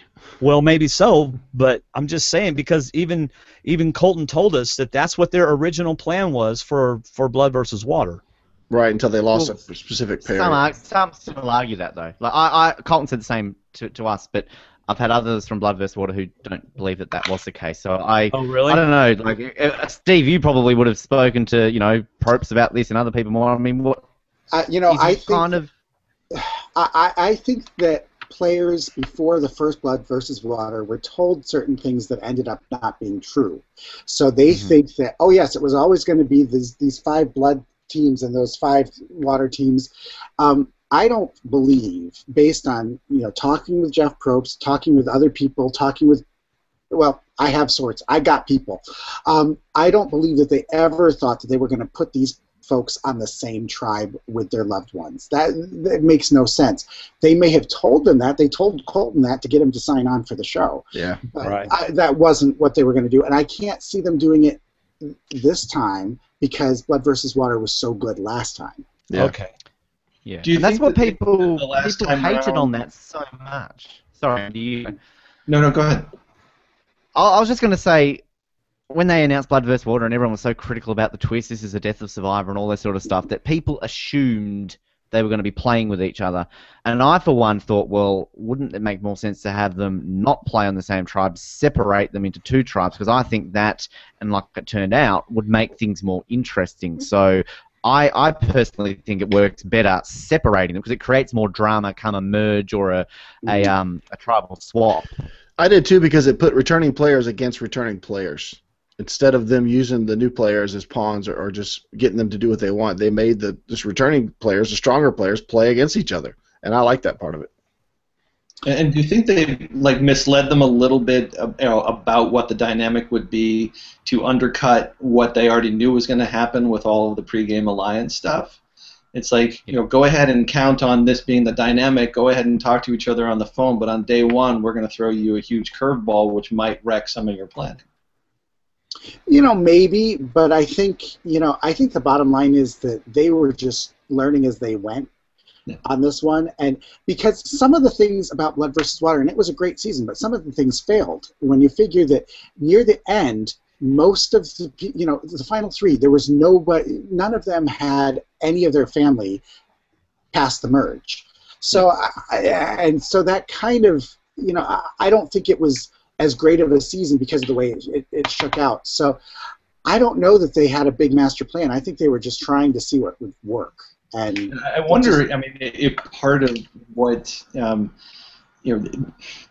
them returning to Blood vs. Water again so quickly was they only really got to investigate the mother-daughter dynamic. Mm-hmm. And I think some of what we're going to see, and I'm kind of curious what they're going to end up doing with the Redemption Island dual area, if it's going to be something to continue to play with, exploring the relationships from twinnies to whatever else they've got for us. Not a mother-daughter. They saw that we've seen that play out. Now we need to see other kinds of pairings get deep into the game and really get tested. Well, now, but didn't Probe say that they're not doing Redemption Island? But they're going to. But the place is still there. They designed it. They built it. They're using the arena, but for a different twist. Yeah. Oh. Yes. Is that because the two people pulled out, or is that just left over from season 22? I think it's because of what Andy wrote in our chat room within minutes of reading the article. I really do that they may have polled them and said, "Are you guys going to burn clues? Are you guys not going to step in for each other because you're going to kill the whole purpose of Redemption Island?" I mean, you might have been joking when you wrote that, but I wonder how much of that could have actually come into play. Yeah, no, I think they genuinely don't want twists wasted, and they have to have asked that question. And if no one's going to swap, and no one is going to want the idle clues, then they had to find some other way to use that space, because other than the airing of grievances, it's not going to serve any dramatic purpose besides having them fight Redemption Island style. And so I've got my theories as to what they're going to do with that space, but it's going to be fascinating to speculate. What are your theories? Getting ready to fight me on this one, huh? Well, what they are. Well, this should be good because I thought that was the best part of Blood vs. Water was Redemption Island. I enjoyed that part of that season. Maybe not the best, but I think it's the only season it worked. Exactly. I two things jump to mind as possibilities. One, what if tribes came there? I mean, we've seen things in the past where they've allowed people to mutiny, that kind of thing. What if you think you're on the outs? What if you think you're in danger? You can self-nominate to fight for an individual immunity, and go into this whatever because that space is so limited. They can't have big challenges in there. It's got to be one, 2 or 3 people. So if people want to self-nominate and battle over individual immunity to carry into tribal council, that's one thing they could do. Another one, what if tribal immunity is going to come down to an individual for each tribe hopping in there and doing it, so they have to nominate or self-nominate, pick someone to battle on behalf of the tribe, and they have to incentivize it somehow, but it's something like that. I think Andy was ready for that question because he's got a little list to the right that he was checking does. out. Well, I wrote down a couple of notes. I looked at your notes, and I know Steve's going to ask me that question. Yes. By the way, I just want to apologize to those of you who are watching. You keep seeing me over here typing. I've been trying to convince Tony to come on and surprise y'all, but he's already in bed. Please do. But he's not going to. But boy, did he have a lot to say during y'all's little rant. Am I allowed to? Can I ask? I want to ask a question to Steve. Yes. And I also want to quickly ask a question if Tony's really watching this as well. Steve, first, why aren't you out there in Nicaragua right now doing this pre-media stuff? You should be out there doing all this sort of pre-game stuff. Yeah, why aren't you on the dream team? Yeah, come on, Steve. Don't people pay you enough? They might have put you on this show to replace the person who left. Yeah. Along with poverty. I cannot answer that question. Oh. Okay. You going to drop a name too? Yeah. What's that? Mark Burnett or anything? You going to throw another name on there? I cannot answer that question. Andy knows the answer. I do indeed. Andy, can you answer the question? Oh, I know the answer. I think I know the answer too. Wow. So we're just going to leave it alone. I just want to say, I hate doing this because people do it on my show and it annoys me. Sorry, it annoys me. That's PG, all right. man. PG. Tony, come on, Survivor Oz. Reply to my message. I just wanted to say that. Yes. Tony, go on Survivor Oz. I'm stealing the thunder. I'm stealing the thunder. I'm assuming that Tony is still listening, and I hope he is. I have all the love in the world for the guy. He's a completely worthy winner. So do I. I came on to. That's not what you said before. Yeah. I You know. he's I listening know. to Talking on Tony Bill. Asterisk Velachos. Yeah. Hey, I said both things in my column: asterisk and worthy winner. Yes. I mean, okay. This is what Tony has to say. Hey, well, first of all, he wants us to get back to Cagayan. Well, Tony, we got other stuff to talk about too. But he says, TP Idol Twist got wasted, LOL, by letting me find it, LMAO. In other words, it wasn't wasted by letting me find it. I really feel the urge to do my Tony impersonation now that I know he's watching, because everyone All hates right. my Tony impersonation. Well, I'm a police officer, Tony. Hello. It's terrible. Like I just can't. Your Australian accent. That's something more like Kermit the my Frog. Tony impersonation.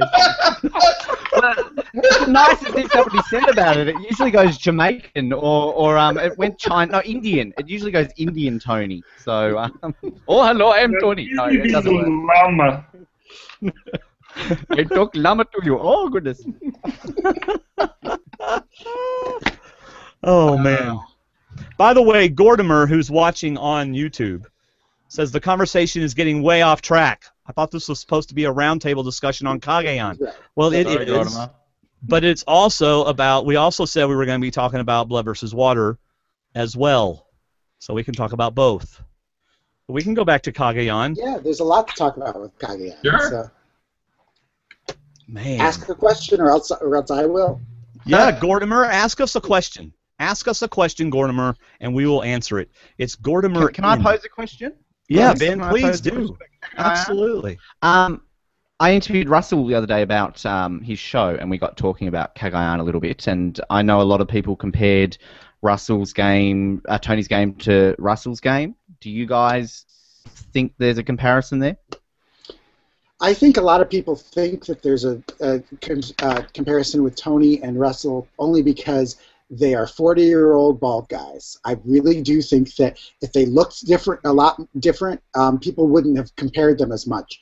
I think both of the ways that they played were effective ways to play the game, but I think Tony did a better job with his jury management, and that's half the battle there. I think Russell had the scorched earth thing, which is a lot of fun to watch, and I like Russell, but I just don't see that much similarity between their game. Jeff Probst does, though, so that's all that matters. Jeff was, when I did the did an interview with Jeff, he was calling Tony the good villain and Russell the evil villain. So will there someday be a Tony versus Russell season? I don't know. Jeff seems to be open to the idea. And Russell said that he would absolutely wipe the floor with Tony, as Russell would. There might be Whoa. 16 or 18 other people that have something to say about that Wait, too. did you just say Russell said he would wipe the floor with Tony? Oh, you're going to start getting Yeah, texts from Tony now. Oh, boy. I want them to start this Twitter battle again. I enjoy watching Russell versus Tony on Twitter. It's fun. Oh, Now, boy. I will say, knowing Russell personally, like I'm sure some of you do, and knowing Tony, I think that they could probably get along pretty well in real life. But it's sort of professional wrestling now. Let's puff out our chests and fight with each other. Yeah. Russell was complimentary to Tony. It wasn't all just, let's bag out Tony. He was quite complimentary on him and said that he would like to meet him. But obviously, as you were saying, Steve, in-game it's different Right. to what it is. Let's go have a beer and, watch the football. So I agree with Steve that I think a lot of the similarities came from the look and the finding of idols, and it just went from there. But I agree that I think Tony's social game played more to the jury, and especially to Wu. than Russell's did. And I enjoy watching Russell. He's one of my favorite players. I loved him going out and finding idols because I've just thought that was something that could happen, but he proved that it could. And the fact that he got so far in 2 seasons, I thought was impressive. But I just, it's a social game as well. And it's a matter of keeping everybody in check and keeping friends with everybody, and you got to play till the end games. Not getting there is not just the end. Winning is obviously the end. Right. Well, I think that there is one other parallel to Russell's game in that, it's the aggression factor, it's the constantly thinking, constantly sort of isolating people and saying you're the enemy, you need to go, and needing somebody like Tony. I think would admit he needed Trish throughout the game to help him, just as Russell needed Parvati around for heroes versus villains. Russell knew how to use other people to calm him down, and Tony did as well, needing to be able to talk things through. And so I think there are some parallels to their games that way. That, and of course, the surface ability to sniff out idols. Well, that's a good point, because when you talk about the nice villain and the evil villain, Tony got rid of people after he could prove they needed to be gotten rid of. Well, he said he might turn on Wu, so he's got to go. And Jeffra said she was going to join them first, so she's got to go. He was quantifying his moves, whether it was in the edit or in the game itself. I thought that was a smart way to do it, because it put everybody, hey, I've got a reason. And I love that he sat at the end and said, I'm here to tell you the truth. To me, that's when we got the full-fledged Tony. I'm going to tell you my whole game, because I can't go any further without your vote. So I'm going to tell you everything you want to know, and I'm going to own it, and I'm going to tell you what you want to hear, and ask me away. And I love the look that he gave at Final Tribal, where I asked him in our interview, I said, was that look true, that you had the look of, am I actually losing? Am I going to lose this game to this guy, the way these people are talking to me? And panicking.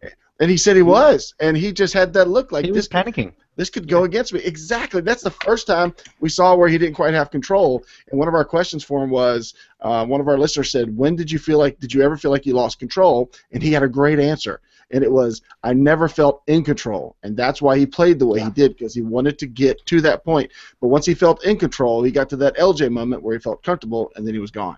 So he knew he could never be in control. One thing you talked about before about things that you loved about this season, actually, it reminded me sort of the way Tony's body language and all that was at that tribal council.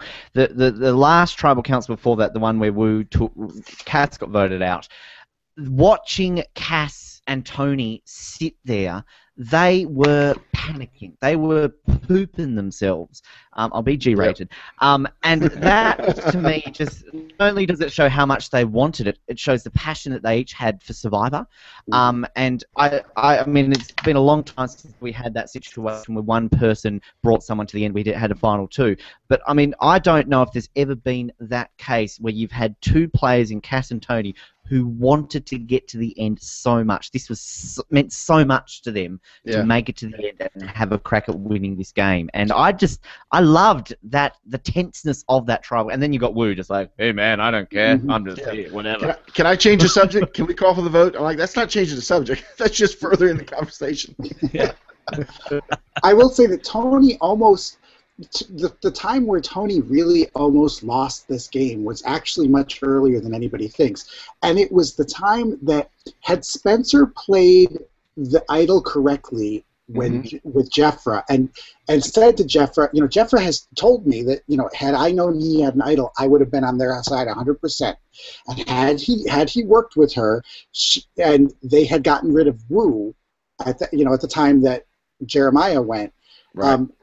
I don't see a path to the end for Tony. And Tony almost lost the game there. It was actually Spencer didn't play it right. So, of course, Andy would say there's another asterisk, but, whatever. Well, no, I mean, almost everybody who wins the game because other people did something else earlier in the game. I don't know if a person ever wins the game because they made every single right move at every single point. Right. And controlled every single thing. There is an element of luck in the game. Sure. And thankfully, like, really good winners to great winners admit that. And Tony talked about that in his interview with you. And I remember, Kim Spradlin was actually, as dominating as she was, in some of her interviews, talked about those luck factors. and you have to acknowledge it if you're self-aware. It's impossible not to acknowledge the luck factor in Survivor. And I think, to be honest with you, I think that is, if you were to say to every single contestant what is the key to winning or key to playing, success, and I think the majority of people that I've ever asked sort of a question based on that subject, luck gets mentioned. Because, look at on the flip side of that, how many players have had bad luck who you would say would have won the game had they not had bad luck? Exactly. Merge comes, and someone who's in total control now is out in like two episodes.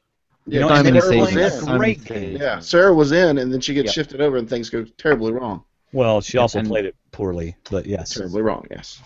Yes.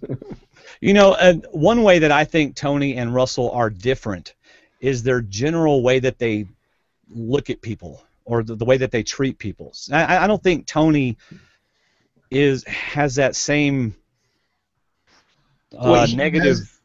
What? He has empathy. It's something I've written about endlessly in the column. Yeah. It's just he can see through the other people's eyes. He can walk a mile in their shoes, and he can imagine what it is. What is it? How do they see themselves? What is it they want and need? I mean, like you were saying. I mean, when it comes to Wu, he talked Wu into it because he knew Wu, and that's the difference between him and Russell. I'm not saying Russell has no empathy. I think Tony and really good winners have a lot of it. Right. Is that because he's a police officer? I mean, that's his daily job, isn't it? He's got to feel for people. He's got to read people. He's got to judge split second. What's this person going to do right now? Are they going to pull a gun on me? Are they going to give me a hug? Like he's got to read people on a daily basis. Right. So I mean, I think that definitely helps in his empathy now that you're saying, because it's what he does. Yeah, it also helps him know when to react and when to act instead of react. Be the person that moves first and not the person that gets in trouble by moving second. Right. Okay, we're going to answer Gordimer's question. Thank you, Gordimer, for asking a question. Before we do that, Ben, Tony told me to tell you to direct message him, and he will come on your show. Tony, and people call me a suck-up. I am a suck-up, but I do it deliberately now to really just get under people's skin. But in all seriousness, Tony, thank you, because you were easily one of my favourites of this entire season and made me very happy that you won. So thank you. Thank you for doing that too, Dwayne. Appreciate it. Yeah, you're welcome. Well, I couldn't get Sherry on your show for some reason, so Sherry's a hard one to get a hold of now. All right, so Gordimer says, this might be for Steve, but any of us could answer it. Although I didn't interview Cass yet, not till next week. Since he had the opportunity to interview all the players, he has several questions. Why was Cass so hated by the other players? Based on the edit, was her behavior really so horrible? If so, what are some examples? I don't think that her problem was that, everybody said, oh, that big move, it cost her all those votes, whatever. And sure, but I think there's also, Cass is not a warm and fuzzy person. She would be the first to tell you that, and I think what we've grown to expect from a 43-year-old woman, or however old she is that she's going to be matronly, and she's going to be loving, and she's going to be whatever, and that's just not who Cass is. I think that's part of it. I also think that, Cass made that big flip, and then basically the 5 people who she'd stabbed in the back were dead to her, and she was never going to work with them again. And I think feeling that, it's very hard to like somebody who you're trying to connect with in some way, and they don't want any part of you. And that was going on as well. And then I think the last thing is, Cass has a snarky side to her. Some of it's a sense of humor. Some of it is just the way that she interacts with people. It doesn't mean that she doesn't care. It just means that she doesn't demonstrate that she cares. And in Survivor, you have to pretend to be a little bit sad that you're voting somebody out. You can't be gleeful, like goodbye. You can't flip them. You can't flip them off. Sorry, you can't do that type of thing. And she did it. And even though that doesn't mean that she's a bad person, it just makes her hard to warm up to. So all those things put together just made her unlikable to the other people, and they just didn't care for her, and they probably wouldn't have voted for her. Okay, go ahead. Yeah, that's just one of the big pieces of the equation, and I know Rob Sesternino has talked about it. It comes down to campfire kindness. It's people who you can sit around for 39 days and talk with, and be friendly with, and we all know people that just rub us the wrong way, right? Mm-hmm. And from what I've heard from everybody that's who was out there, she rubbed them the wrong way. And it's not that she's a bad person. It's not that she doesn't understand human nature. I mean, she gave great confessionals. She understands the game and people. But she just, maybe it's because of, you have to be antagonistic in her legal profession, maybe. I don't know. Maybe reindeers are jerks. I don't know. But she just rubs people the wrong way. And that's where her social game was going to make it so she couldn't win. It wasn't. If flipping didn't help, but people just didn't like her. Right. Now he also says, I know D&D has addressed it, but what do others make of Cass's comment on the double standard in Survivor? How would a woman like Cass? Okay. How would a woman like Cass be received if she spoke llama to a man? Go ahead, Ben. This is the topic that I have had debates with Miles, with other people as well, and I'm sure some of you might disagree with me. I completely agree with Cass that there is a double standard. I think if Cass was a man, or if Cass was a younger, more attractive female, I don't want to say attractive, Cass is attractive, a younger, more attractive, like a Parvati, for example. Right. I'm not necessarily talking in-game, more so than I may be talking about the fan community as well. I feel there is kind of like a double standard with, say, an older, outgoing female who does situation. I mean, it brings me back to, I mean, you can't compare, say, Monica, Dawn, previous seasons. You were talking about before sort of the older female making it far recently. Each of them has had backlash based on different aspects of their game. I mean, Monica generally was not liked. Again, she did things differently to Cass. Dawn on Caramoan, again, different to Cass. You would argue Dawn was just as bad as Cochrane, and Cochrane did just as bad things as Dawn. Why does Dawn get all the hate? Again, that's a different topic. But I don't know what it is. Like, I mean, Cass is a very outgoing person. She's honest. She tells you what she's thinking. I can easily see how Cass is the type of person that rubs people the wrong way. And as you were saying, there are just people who are like that, and Cass is probably that person. But having said that, there are men who are like that as well. And if you look at some men in the history of Survivor who you would compare to Cass, have they had this backlash as much as Cass has had? So I definitely think there are double standards, but that's just my opinion.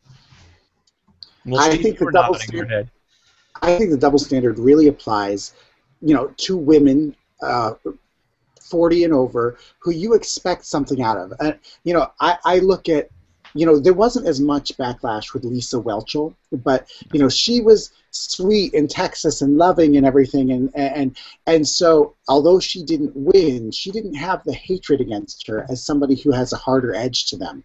We all expect our the 40, 50-year-old woman to be the sweet mom who's going to bake you cookies and everything, and when they're not, we really don't like that.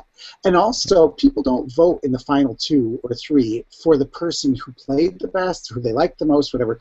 Everybody votes for the person who they can handle winning and handle having that person have beaten them. And it's very hard to say, I'm sorry, it's very hard for a 27-year-old guy to say, I was beaten by that 45-year-old woman over there who, is 93 pounds. It's much easier to say, I was beaten by the young strapping guy, I was, by the woman with the big whatevers. That is easier to accept for a lot of people than being beaten by mom. So that's what I got from Spencer's speech, in that I understand you people need to vote, but if you're going to vote, I don't want to lose to him. I don't mind losing to him, but I don't want to lose to the guy who showed up on day 37. Bless your heart, Woo, I love you, but you weren't here until the end of the game, otherwise standing behind Tony. If I'm going to lose, I'm okay with losing to him. To me, that was what Steve just said about Spencer's speech. I'm okay losing to him, but not to him. Yeah, well, I think, I both think the double standard exists. I wouldn't say that that's why Cass lost. or why she was so hated. I mean, some of her issues, apparently from some of the stories that she and Jatia were getting into it within the first 3 to 6 days, they just, again, she rubbed people the wrong way, and it wasn't because of her aggressive game that turned people on her. That said, I mean, the show is supposed to reflect life, right? It's a social experiment. And, the way the world works, we have expectations of certain people, and I wrote about this in the column a few weeks back. Certain roles in the game, just as the certain roles in life, we expect different things. A woman over 40, picture, Tony swore on his kids, right? Yes. Right. A mother who swears on her kids and goes back. Twyla. It is fundamentally different because that's the way it is in life as it is in the game. And so there is a double standard, but it predates the game because it's innate in human nature. Right. That's an example with social constructs that we give people roles, and if you violate it, we lash back. Right. You were saying, Ben? I was just sort of saying, just on exactly agree completely with Andy said too, because Twyla swore. That was just sort of the massive storyline of Twyla, wasn't it? That she swore on her son, and then that was brought up. People were crying about it at Tribal Council. It was such an emotional thing, and I know in interviewing Twyla, that sort of backlash hurt her, and she stayed away from the Survivor world for a while because of just this backlash against her. How dare you swear on your son, and what a horrible person you are. And swearing on somebody's life, there's a whole other topic of debate in that itself. But, Tony did it. Tony, yes, okay, owned up to it in the end. Twyla didn't own up to it because Twyla's performance at Final Tribal Council was not brilliant. But, that's a classic example right there. And I think, Andy, you summarised that beautifully, the way you put all that. And, you look at any 40-plus female contestant in Survivor who's a bit out there, who's a bit, brash, who's, that sort of personality. And it's kind of, you've got sort of cult favourites who are respected in the fan community, but it's hard to maybe pinpoint one who has done well and has a respected game that's sort of really been what you would consider a villain, so to speak. Every sort of one who's respected and has won, your Tinas, your Denises, they're not villains. They're, they're nice. You like them as your mum. I'm not saying I don't want Cass as my mum or Twyla as my mum, but it's just kind of that, out there sort of what the public perceive it as, and what I suppose it plays in game, as you were saying, because it's a reflection of life. Right. Okay, so Tony wants to ask you all a question, and I'm sorry, I'm kind of Tony's. He's going to bed, but go ahead. I'm kind of Tony's proxy here. Hey, before you ask that, is it related to what we're talking about? Yes. Okay. All right. Because I got another question too. Yeah, he said, "Did you not see Final Tribal Council about my swearing on family? It was an excuse because I was a male." I would say that. Well, first of all, my belief system is not that I can swear on you and send your soul to hell. I don't actually believe that's how it works. Right. And and if it does, we're all in trouble. Yeah. But I think Tony did get some backlash on it, but I don't think he got the backlash that Twyla did and I do think part of that is sexism, in the game. I think Sandra did it though. Sandra did it in Pearl Islands, and that never came up because she's Sandra, and frankly, it's kind of fun to be cussed out by Sandra. I have been. So, but I do think, Tony, I'm sorry, but I do think that you probably got a little bit more of a free pass and I know they yelled at you, but I think that they allowed that a little bit more than they would have had had Trish done it and had she been in the finals. A question I'd also point out there with Tony, and a good comparison, Steve, you said with Sandra.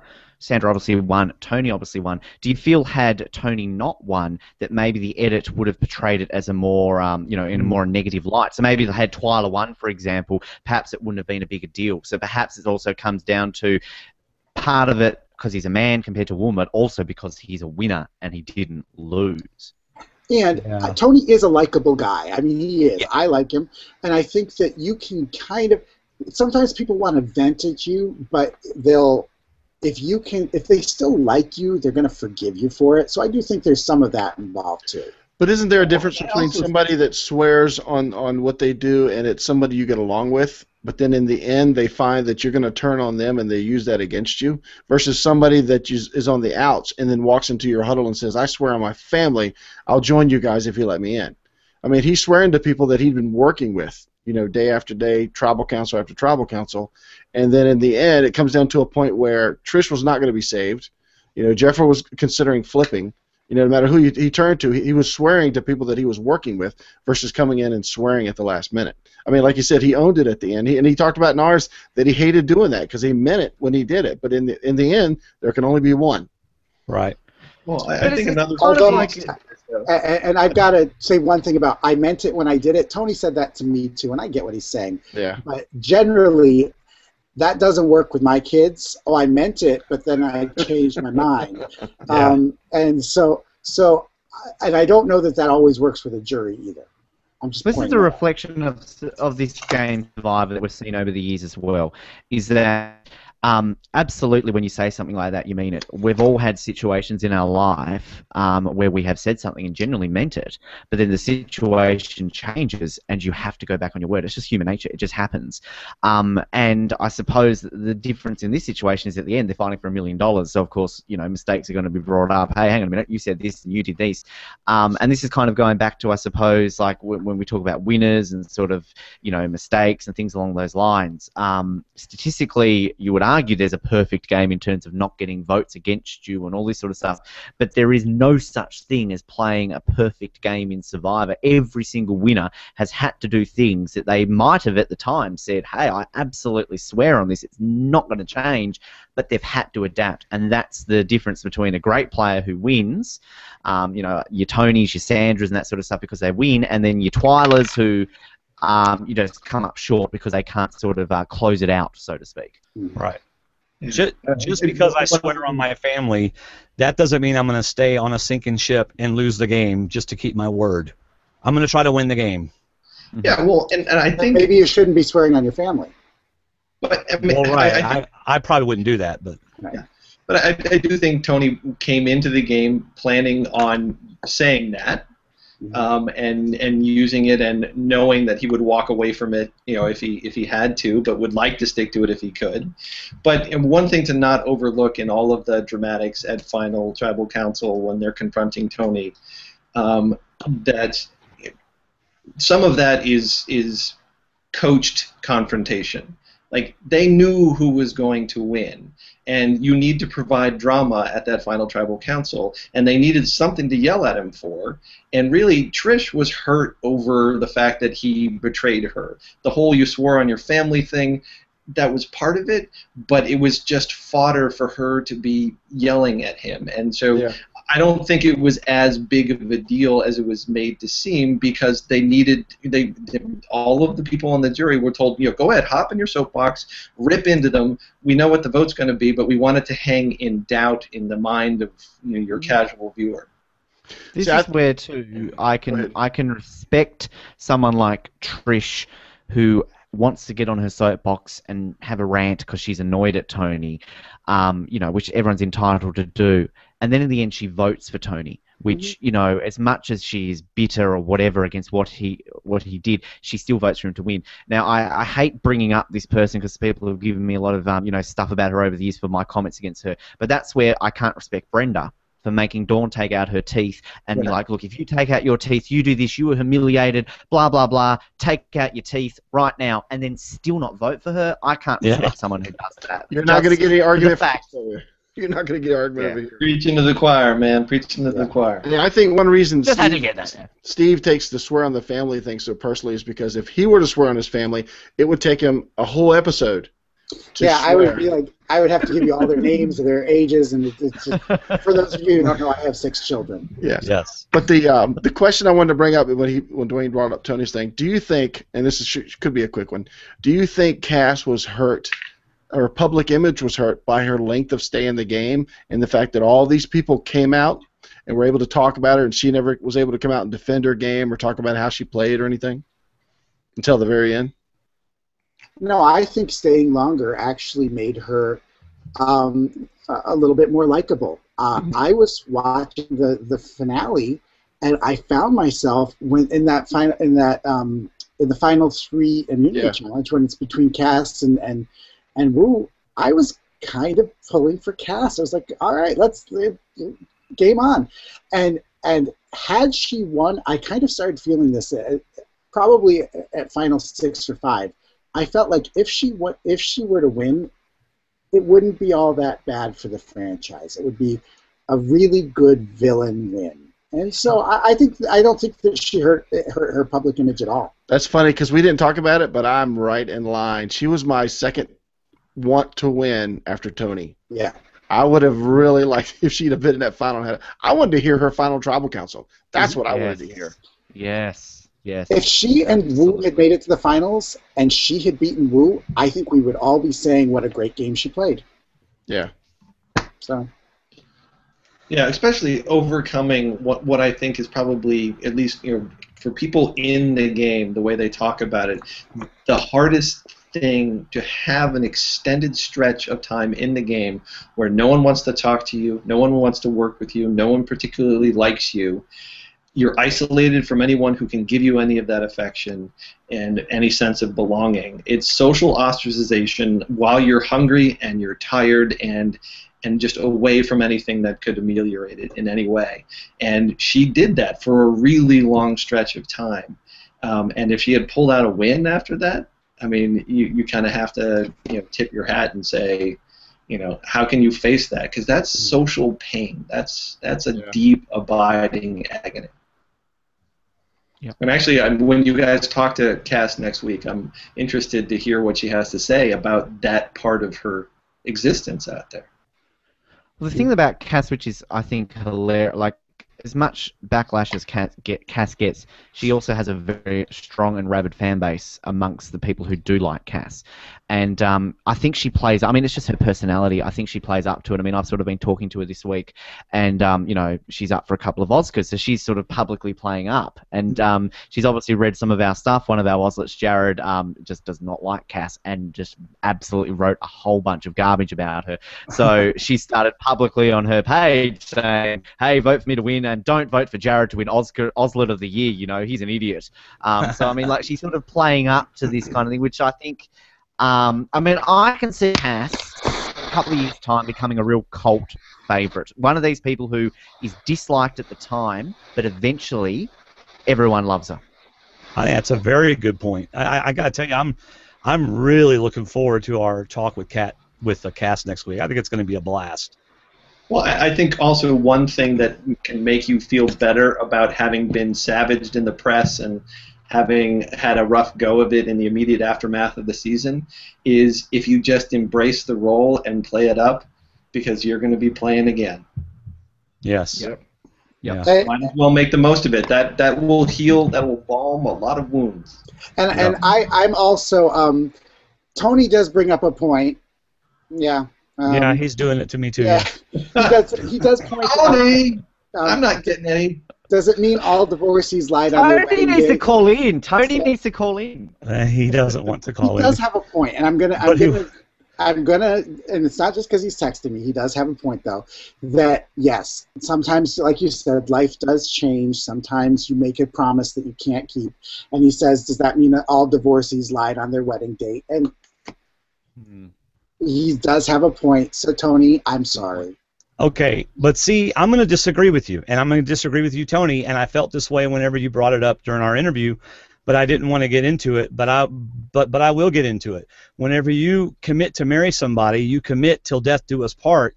It's a commitment. Well, that's a vow before God. I mean, that's right. It's not as long as I feel this way about you. Otherwise, why even say till death do us part? Why not say until I don't feel this way about you anymore? So, yeah. I tried saying that at my wedding. My wife didn't like that. Yeah, so. I mean, look. I'm humbled at that part. If I was going to live my life that way, my wife and I would have been divorced after 1 year. As it is, we've been married for 23 years because we stick through it. Because I didn't lie on my wedding day. I said I commit. I didn't say if I still like you. So just, I have a hard time agreeing with that argument because I think people take marriage way too lightly, and they do throw it away far too easily. Well, this isn't marriage, though. I mean, this is Survivor. But I will say that I do believe that we were back to the difference between Tony and Russell. I do think that when Tony did end up lying or breaking promises, it bothered him a lot more than it bothered Russell when he did it. I think Russell absolutely. I do think that that's a valid point, but I do,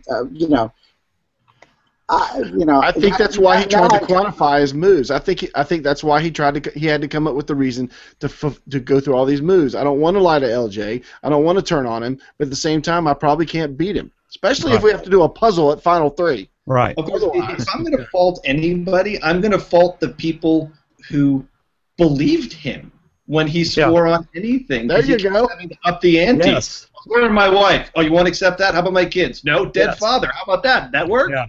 I think what Tony wants to make sure we understand is that he meant it when he said it. And the next day, situations changed. He didn't mean it anymore, but he meant it when he said it. That's what he wants to make sure everybody understands. It's a day-to-day game. Right. I believe his word is, it's situational. He says it all the time. Situational. Situationalization. There you go. Yeah, situationalization or whatever. But he better not break the promise to his wife to buy that pink chandelier, because that's right. Well, he said the check is in his daughter's piggy bank, so that's where the check is in the piggy bank, waiting to go. Hey, Gordimer, do y'all have anything else to say about this before I go to another YouTube question? Sure. No, we're all good? I know, Ben, you are getting close to having to leave. And I am too, so. No, well, okay. I will add, Garrett has messaged me and said he's running slightly behind. Okay. So, we'll try to wrap it up here in the next 5 or 10 minutes, so we don't want to keep you longer than you want to be here. So I want to be here forever. I will. Ben wants to go for another hour so he can break Tony's record of 3 hours. I love the fact that I can be here and I'm not having to control stuff. I can just sit here and wait for you guys to come to me. I'm not having to go, oh, so Andy, what do you think about this? Yes. That's a great impersonation of Dwayne. I love it. Yes. I'm interviewing Steve tomorrow, so I'm just kind of enjoying the fact that I'm sitting next to him and we're just having a chat, or as you would say in Australia, a chinwag. And so tomorrow I'm having I don't like a chinwag. Don't like chinwag? All right, Gordimer asks, and we're going back, is the template for a 40-plus woman in modern Survivor someone like Denise, whom Malcolm called a, quote, little Hercules? In other words, someone whose gender is really never prominently a part of their character. So the template for a 40-plus-year-old woman in Survivor is someone who you don't look at and go, oh, well, she's obviously a woman. Boy, I'm sure Denise loves this question. I don't really. I think that there's no template to winning Survivor. There really isn't, because Tina won differently. By the time that if Cirie had won, if Cirie had made it to the end, her gameplay would have been different as well. So I think that. What you have to do if you're a woman playing Survivor is you have to try not to be the mother of the tribe. Don't be Lisa Welchel and take everybody's clothes and put them out. And no, that's not, that is going to get you in trouble, because you're going to turn around and the same people who you've been caring for, you're going to backstab. So if anything, try and back off of that matronly, motherly stuff, because even if that comes natural to you, it's going to hurt people when you vote them off. Right. I think with Denise, it's a case of you don't realize Denise's age. That's not a factor. I think when you start making age an issue, like as Steve was saying, like if you're a bit motherly, or you start worrying like, oh, I'm surrounded by people who are 20 years younger than me. I mean, Holly, I think sort of after a bit of a strange start from Holly, she eventually sort of bridged that. She had that close bond with Chase, and then sort of you got to a point with Holly that you forgot, well, she's kind of a 40-plus woman, but she's doing great. And I mean, Tina, you'd argue she was sort of motherly, but in Blood vs. Water, I mean, just the comparison of Tina from there to Australian Outback, it's more down to the fact, I think, because there are some people out there, and we see it in Modern Survivor, that with age now, you very rarely get seasons where you get multiple people of 40, 45, 50 plus. It's heavily dominated by 20 and early 30-year-olds, not like the olden days. So they've got a lot more to overcome, and the ones who do it better are the ones who can handle the fact that, hey, I'm around younger people, but look, let's not make it an issue. I get along with these guys, so let's just, just cruise on through, and it worked perfectly for Denise, didn't it? Yeah. Well, the interesting thing for me with Denise and talking to her was that she, talk about situational and adaptability, she played different roles with different people. And she played up the mom thing, talking to people like Skupin, who has kids, obviously, and talking with Lisa, who has but with Malcolm, she sort of played the sort of more playing equals and more playing the therapist with Russell, and so she played the role depending on the person. She actively moved away from, I'm not going to mom these people. Because knowing that doesn't really serve you well in the long run. Absolutely. All right, well, guys, it's been right at 2 hours, so this is a good time to stop it. Although I would like to invite all of y'all back for a pre-season roundtable if you'd like. I think it'd be fun. Absolutely. San Juan del Sur. What about you, Steve? Put you on the spot. You want to do a pre-season roundtable? I would love to. We'll see where life has taken us all by then. Okay. I was going to say, he can't answer that one as well. Yeah. We will see what life has done. I don't know. With our lives. How about you, Andy? Are you interested?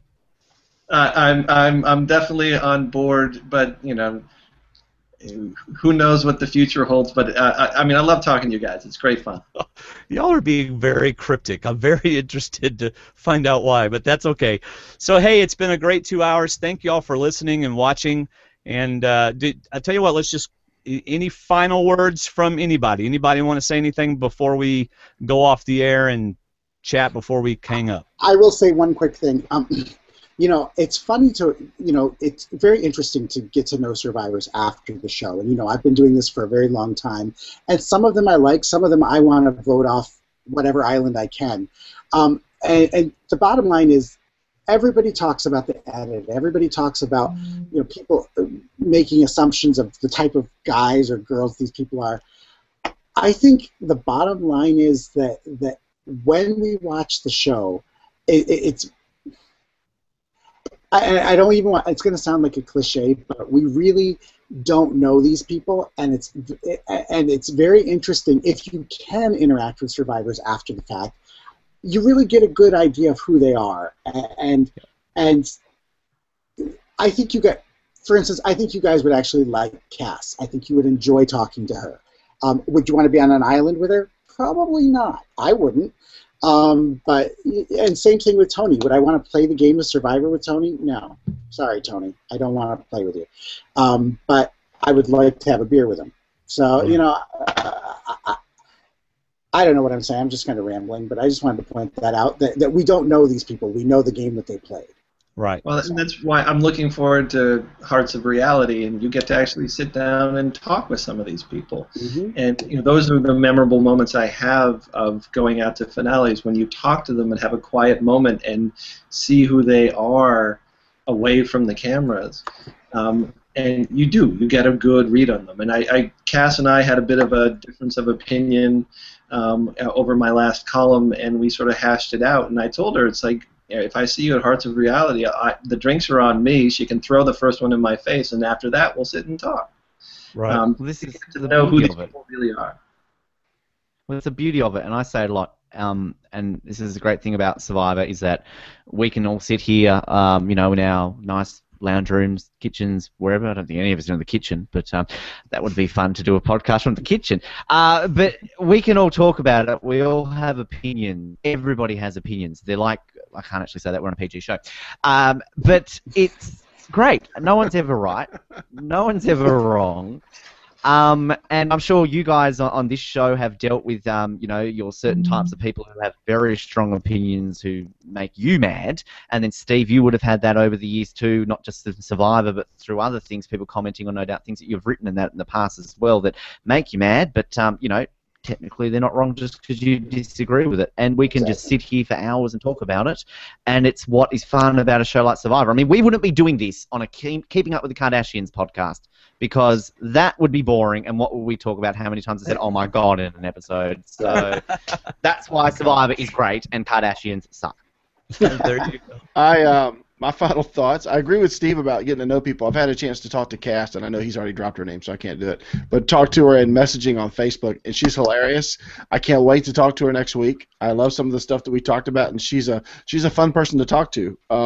Andy, Tony wanted to say he'll see you at Hearts of Reality, so you guys can talk then. And my final thought is that in 8 days, Brazil and Croatia kick it off on Thursday the 12th.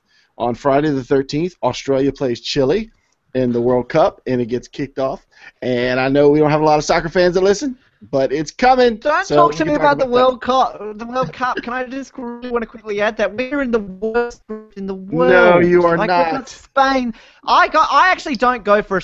I go for Australia. Of course, I'm a proud Australian. I actually go for Germany. So I'm actually rooting against you guys because I know Germany are in the group of the USA. Germany and Portugal and Ghana, who always beats us, and I'm actually pulling for Netherlands because that's my new coach over there on coaching Netherlands before he comes to Man U. You've got a Germany in charge, so don't discount yourselves yet. Oh my gosh, we just lost all our people. Another topic for another time. Yes. World Cup talk with D&D. Yes. Wow, that'll be we got 400 downloads. Woohoo! $3.99 by accident. So anyway. Yes. Well, Andy, thank you very much for being on the show tonight. Truly a pleasure. Very Thank you. And Steve, thank you for being on the show tonight. Thank you. And Ben, thank you for being on the show tonight. Absolute pleasure, guys. Thanks very much for asking me. All right, so we're going to go off the air. David, thanks for being on the show. That's all I got. How about you, Dave? Oh, I'm glad you know I'm still here. Bye, Kathy. Yeah, bye, everybody.